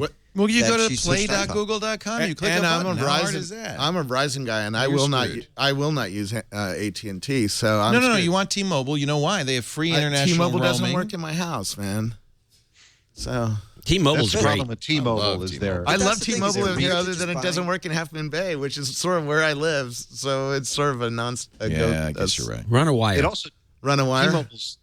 What's that? T-Mobile service also doesn't work very well inside buildings. I would love to switch to T-Mobile. I can see a big window from my desk, and if I have a T-Mobile review phone, it's about maybe 1% of the time I can get signal off of it from in downtown Houston. They've really that should be the case. They've got to spend some money, improve their physical plan. I mean, for somebody who travels internationally, the fact that I know it's only Edge, but the fact that you get free international roaming. I got my AT&T bill for my 3-week trip to Italy, Greece, and Turkey. It was $1,000. Yeah, jip. And I would love to have that. I don't care if it's Edge. That's fine. I just need a little bit of access. A little bit.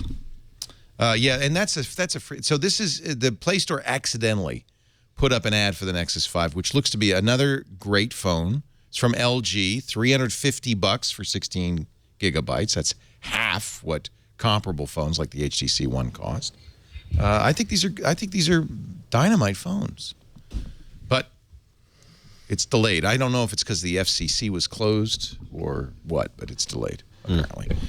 Waiting for 4.4, KitKat and the Google Watch and the Nexus 4. Maybe they'll have a big announcement on October 22nd because that day is pretty well open, I think. I think we should do our own press conference. If you were, watch carefully. If there's a politician with a Twitter scandal or, anything going on that you want to bury, 10 a.m.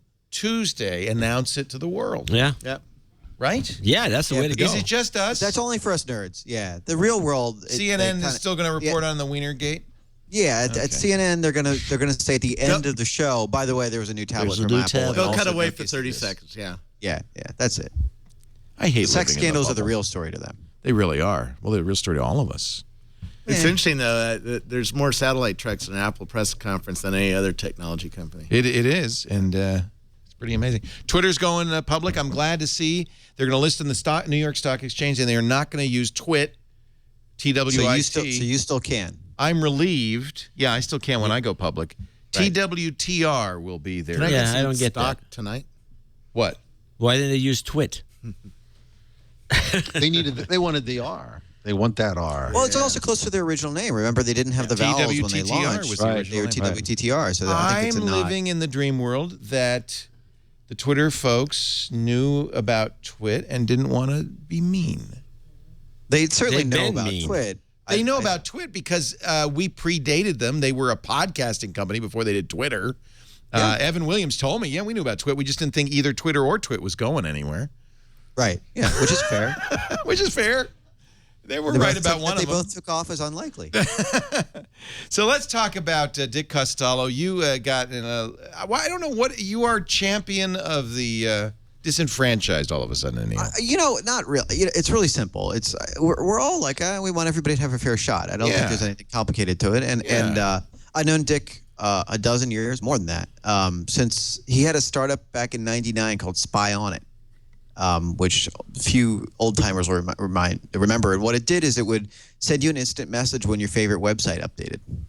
If that sounds familiar. Wow, I don't remember that at all. It was a great startup based out of Chicago. Of course, the .coms collapsed back in 2000, 2001, and they ended up selling to some enterprise company. But that was where we connected. A lot of early blogs. I remember Boing Boing used to have a Spy On It button. Follow us on Spy On It, and you'll get an AOL Instant Messenger update when when we update. So that was cool, and that was where we connected. And I've known Dick a long time, and other folks on the Twitter board, Ev Williams, other folks like that.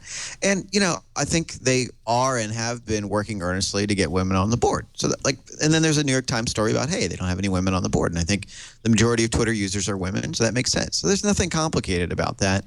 The New York Times story quoted an academic, Vivek Wadhwa, saying Twitter's imbalance was elite arrogance and the same male chauvinistic thinking that permeates Silicon Valley.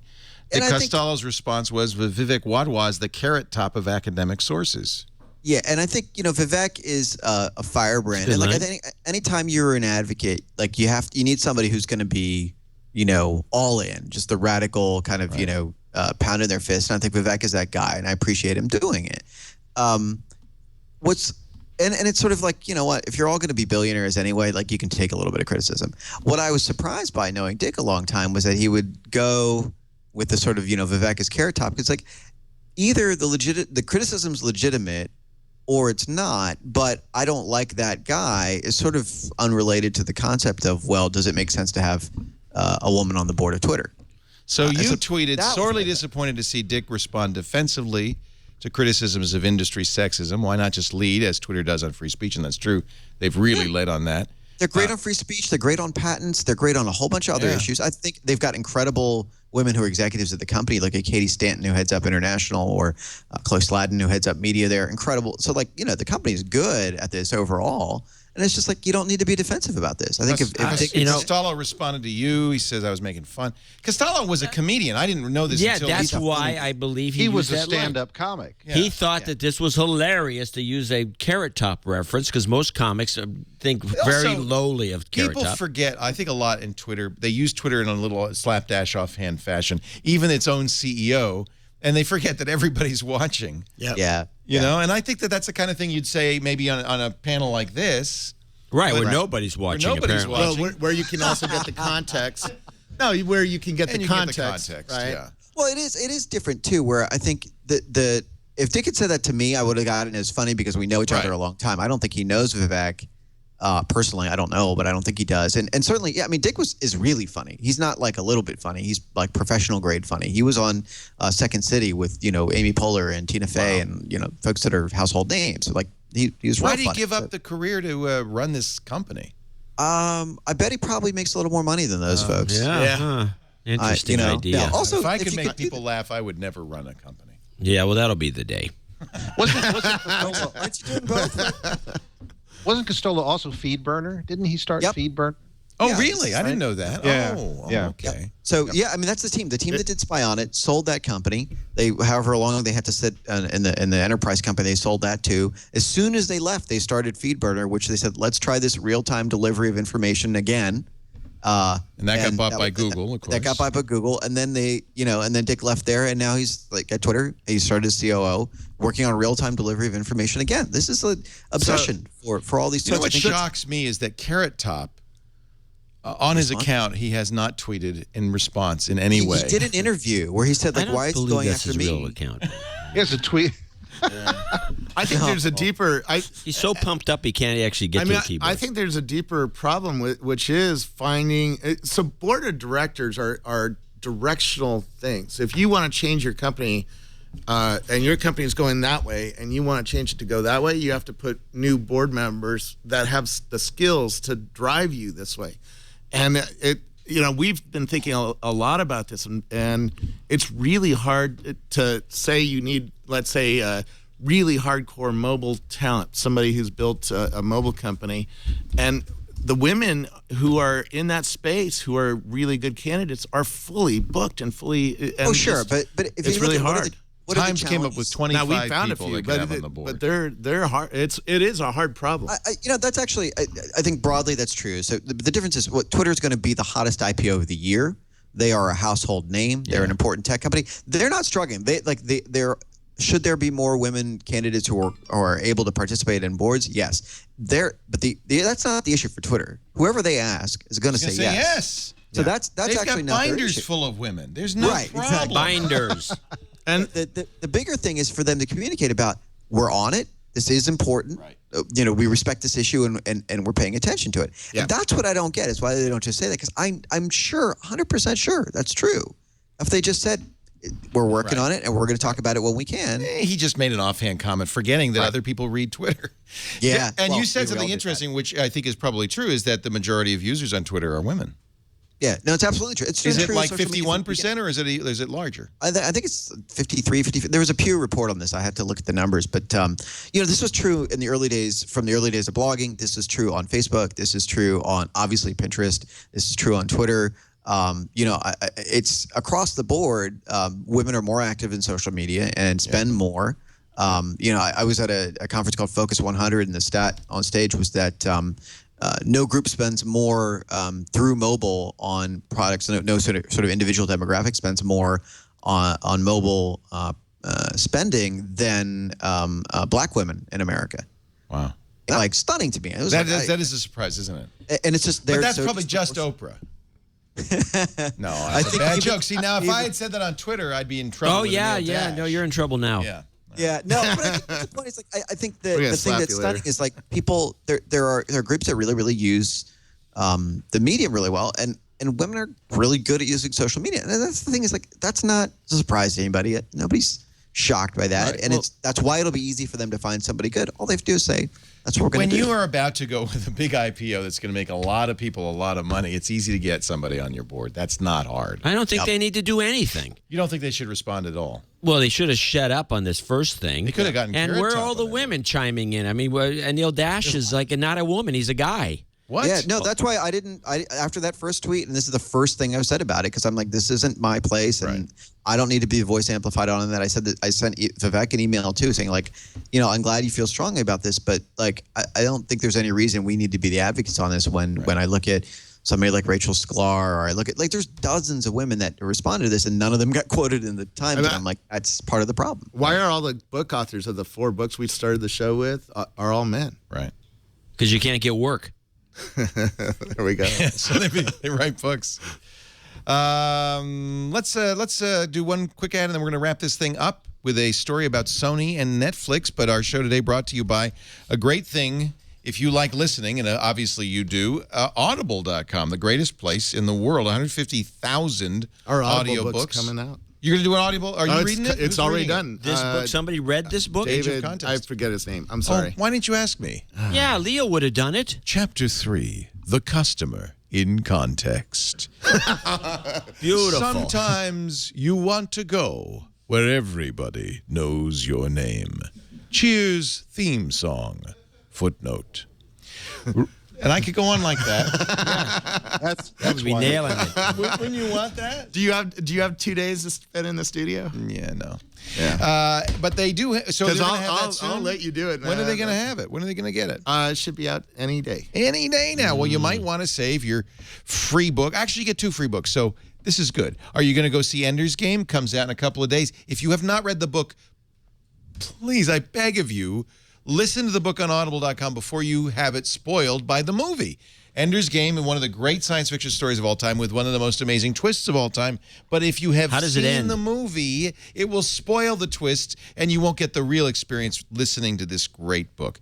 There is a 20th anniversary edition. What's the twist? I can't tell you that. Why? Because it's as bad as it would be if the movie spoils it. It'd be far worse if a podcast spoiled it. Oh, please. I'll tell you the twist later. Okay. Darth Vader is his father. Yeah. So, spoilers. So, this is a great choice. You get 2 books. If you go to audible.com/twit2, you're going to sign up for the Platinum account. It's 2 books a month. That's the subscription I have. I just saw World War Z. Great book to listen to. No Brad Pitt, but you know what? If you imagine it, it's better than any movie could possibly see. There is a movie tie-in edition.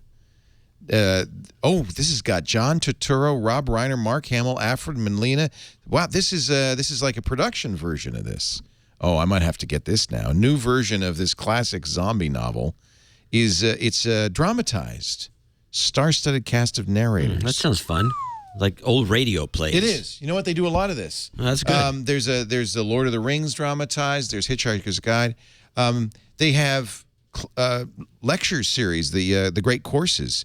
When I was traveling, I went to Troy, and I thought, well, I should listen to the Iliad, and then I got a college course on Homer's Odyssey and Iliad as I'm walking through Troy, which is good because Troy really, you know what? It's just a bunch of rocks. Yeah, yeah. There really isn't a lot going on. They do have the horse. They closed the clubs. The wooden horse from the movie they have there, but that's about it. Is that right? That's true. They have a wooden horse from the movie there? They do. Is that what they use for storage? The problem is it's just a bunch of rocks, and they don't even know if it was Troy or what. So if you have the wooden horse, it gives people some context. I thought it was better to listen to the lecture myself. You're gonna go see the Captain Phillips movie?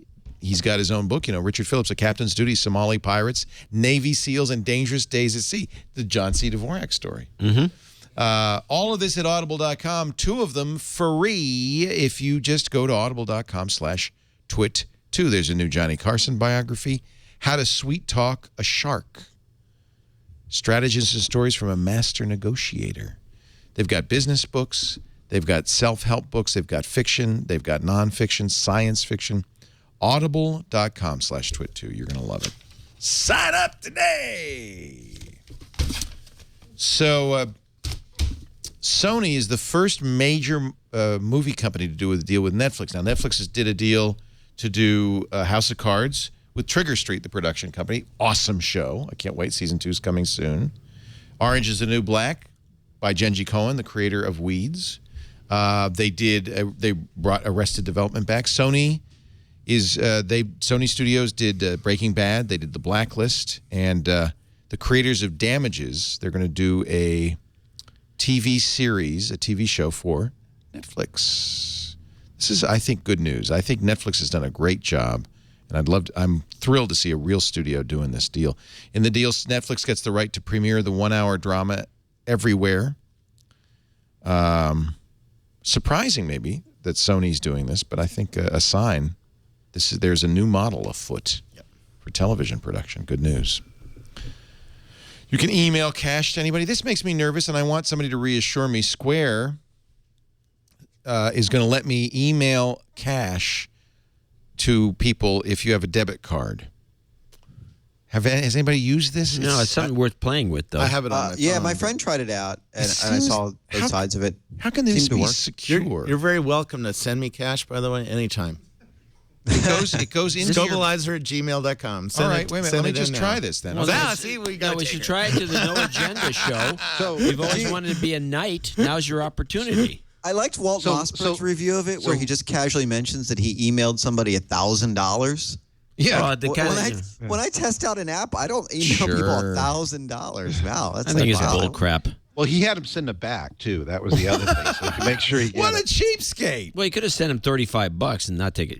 It's fun selling these books because people are like, I don't have $20. It's like, oh, do you have a Square? Do you have a credit card? Do you use it? Oh, so you have it and you swipe it. Yeah. Right. So I trust that. I think that's reliable. This is sort of like PayPal, but there's a lower fee and it's easier. There's no fee. There's no fee, right? Well, there's a donation. if you say you're buying a service from somebody, there's a donation. You can decide. So how much should I send you, John? 1,000. Yeah, we'll take a. Will you send it back? Default.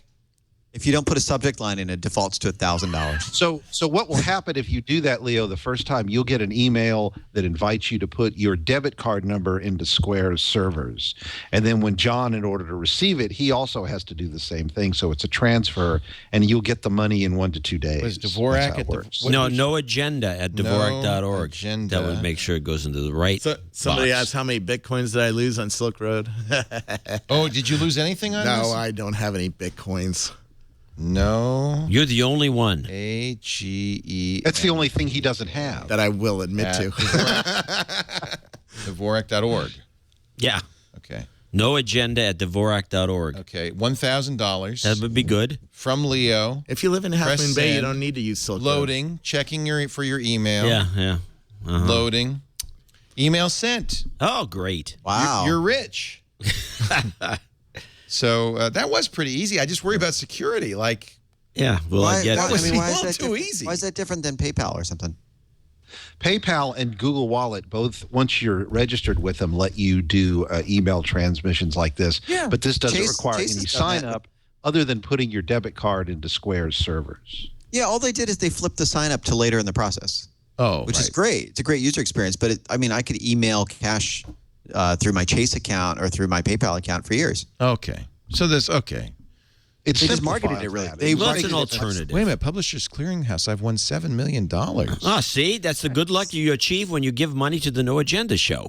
Very common. Amazing. Yes. Do you think that's, by the way, number $7. $7 million. Oh, it's only Spammers are 7,000? going to ask to use Square? 7,000. Yeah. Every week for life. I plan to live a good long time. How long would I have to live to make it 7 million? A long freaking time. That's what the spammers should do, is just say, I'm a Nigerian prince. Will you please Square email me? 1,000 weeks is all. 1,000 weeks.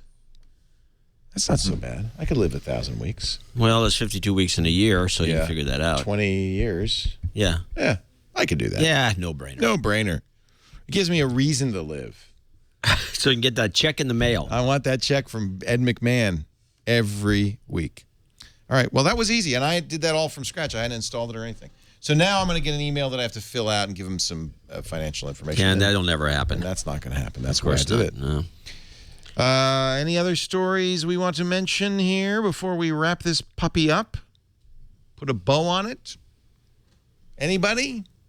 Go ahead. Dvorak was right. 10 to 5, I guess, your time. The words I don't want to hear in my life, Dvorak was right. Yeah, I knew I was right when you first made the announcement. No, but that's Leo time. I'm 15 minutes off. That's pretty close. We started on time, though. So I want to plug a new domain while we're here. Okay, what is it? A newdomain.net. It's a genus. Okay, it's a new domain, but what is the new domain? What are you going to do? You're going to do an Abbott and Costello with me. Who's on first? No, I understand it's a new domain, but what is it? Yeah, it's a new domain. Yeah. Okay. So what is Hey, I've gotten to these arguments myself. With yourself? No. Okay, I'm ready to type it in. What is the new domain? Yeah, you're there. A newdomain.net. Oh, it worked. And John, you don't write about tech on Yes, this. I do. I wrote about I have every photo of Steve Ballmer with his tongue sticking out. That's one good article. Very funny, by the way. Also, Chicago hot dogs. So, well, yeah, I did that. On Popular Science, Idiocy, and Trolls. this is from your show. You had all these guys on going on and on. I'm nervous to read this. This is when you said, "Oh, it's so great that Popular Science is just stopped their comments because the public is crazy and they hate science." I didn't say that. Yeah, you did. You and you had Molly. It just pushed all the commenters back to Facebook. On that show. Was I on that show, Chad? I don't think that was Tom Merritt. Maybe you're right. It was Merritt. It was Tom Merritt. Right. Yeah. Well, you weren't mentioned in this article then. Okay, thank you. And you talked about Chicago hot dogs, football. Somebody had to talk about Chicago hot dogs. I'm trying to find the Ballmer story though. I'm dying to read it. It was on the scroll here. You know, it was a funny picture. Ballmer with his tongue sticking out. No, not there. I guess they bounced it. Probably got a note from Ballmer. So you used to do this with Bill Gates. You would take all of the moments in Bill Gates' keynotes where he gulped. Yeah, that was a great bit. And you actually used a video toaster and you edited it all together. So it was one long gulp sequence. Yeah, it went on for a long time. We have to do that with Paul Graham. He always says, Mr. Scoble's newest is called Age of Context, Mobile Sensors, Data, and the Future of Privacy. That's why I'm hiding behind the book. Vic Gundutra, I don't know who he is, says, we are past information at your fingertips in the coming age of context. You won't even use your fingers. Wow. You know, Whoa. Oh, look at your Moto X. You I know, know. I talked to it. Yeah, you put it on that little sticker and it unlocks. I don't need my fingers anymore. You know? This is exciting. This is available on Amazon? Amazon. Print on demand. And Audible coming shortly. Soon on audible.com. But Neil Amazon blogs at dashes, dashes.com. He also, say again? As I say, and fans of this network who love Gina Trapani, I've been working with her for a long time on ThinkUp, and we have been having an incredible response to the campaign to launch it. So thanks so much, especially to your viewers and audience have been fundamental. Participate. ThinkUp.com. You would like it. For $60 a year, you get analytics on all of your social networks, right? I'm going to get Facebook. I'm going to get Twitter. I'm going to get Google+. What else? Instagram. Yeah, Instagram we're working on right now, and awesome. that's really exciting. Very cool. Neil, do you have a sample of the kind of analytics that you can get so you can see what it's like before you sign up? Yeah, we're going to start sharing those this week. And the stuff, one of them was how much you talk about yourself. And for Gina, it was like 8 times in a week that she talked about herself. She thought, oh, I should dial it down. And mine was like 150. And I thought, oh, maybe I should ease back a little bit too. But there's even just simple stuff like, do people like your new profile picture more than your old one? And that kind of stuff is fun. ThinkUp is open source. You can host it yourself, but this will be a hosted solution for people who don't want to do all the installation involved. Good going. It's nice to talk to you again, Anil. Thanks for coming back. Good to see you too. Yeah. Dwight Silverman is available at, I'm just waiting for you to hit me with a laser burst of some kind. It's like Daft Punk. Oh, that's it. He just needs a helmet. Yeah. There we go. Dwight Silverman blogs at the Houston Chronicle, blog.com/techblog. Techblog, yeah. But he can also be heard every Wednesday on the Pacifica Radio Network in Houston. And the show is Bites Up. No. Technology Bites. Technology Bites. Right, you can listen to it at kpft.org, or if you're in Houston, it's 90.1 FM. Awesome. And we're there for 2 hours every night, every Wednesday night. Although unfortunately, this week is a fundraiser, so don't listen this week unless you want to give us money. We're all learning from John, aren't we?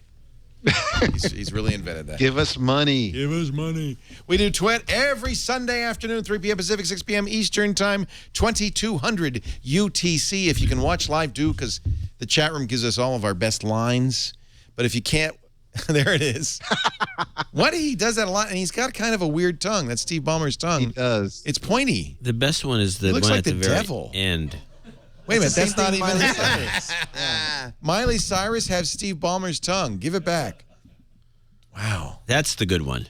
It's blue. Why is he doing this? Why is Miley Cyrus doing it? It's just the thing. Constantly it's the new thing. Yeah, the tongue's out. Has to come out. It's got to come out. Wow.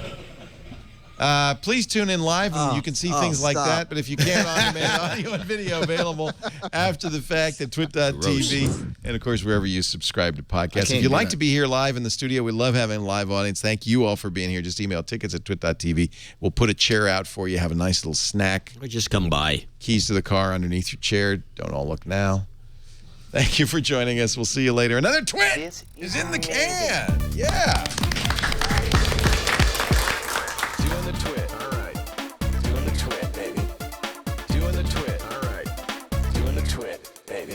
Let's do it a third time and see what comes out. It's time for Tweet! Everybody get together because we got Dvorak, we got Scoble. It's going to be an amazing show. Even Oprah's here. You stay tuned. Tweet is next.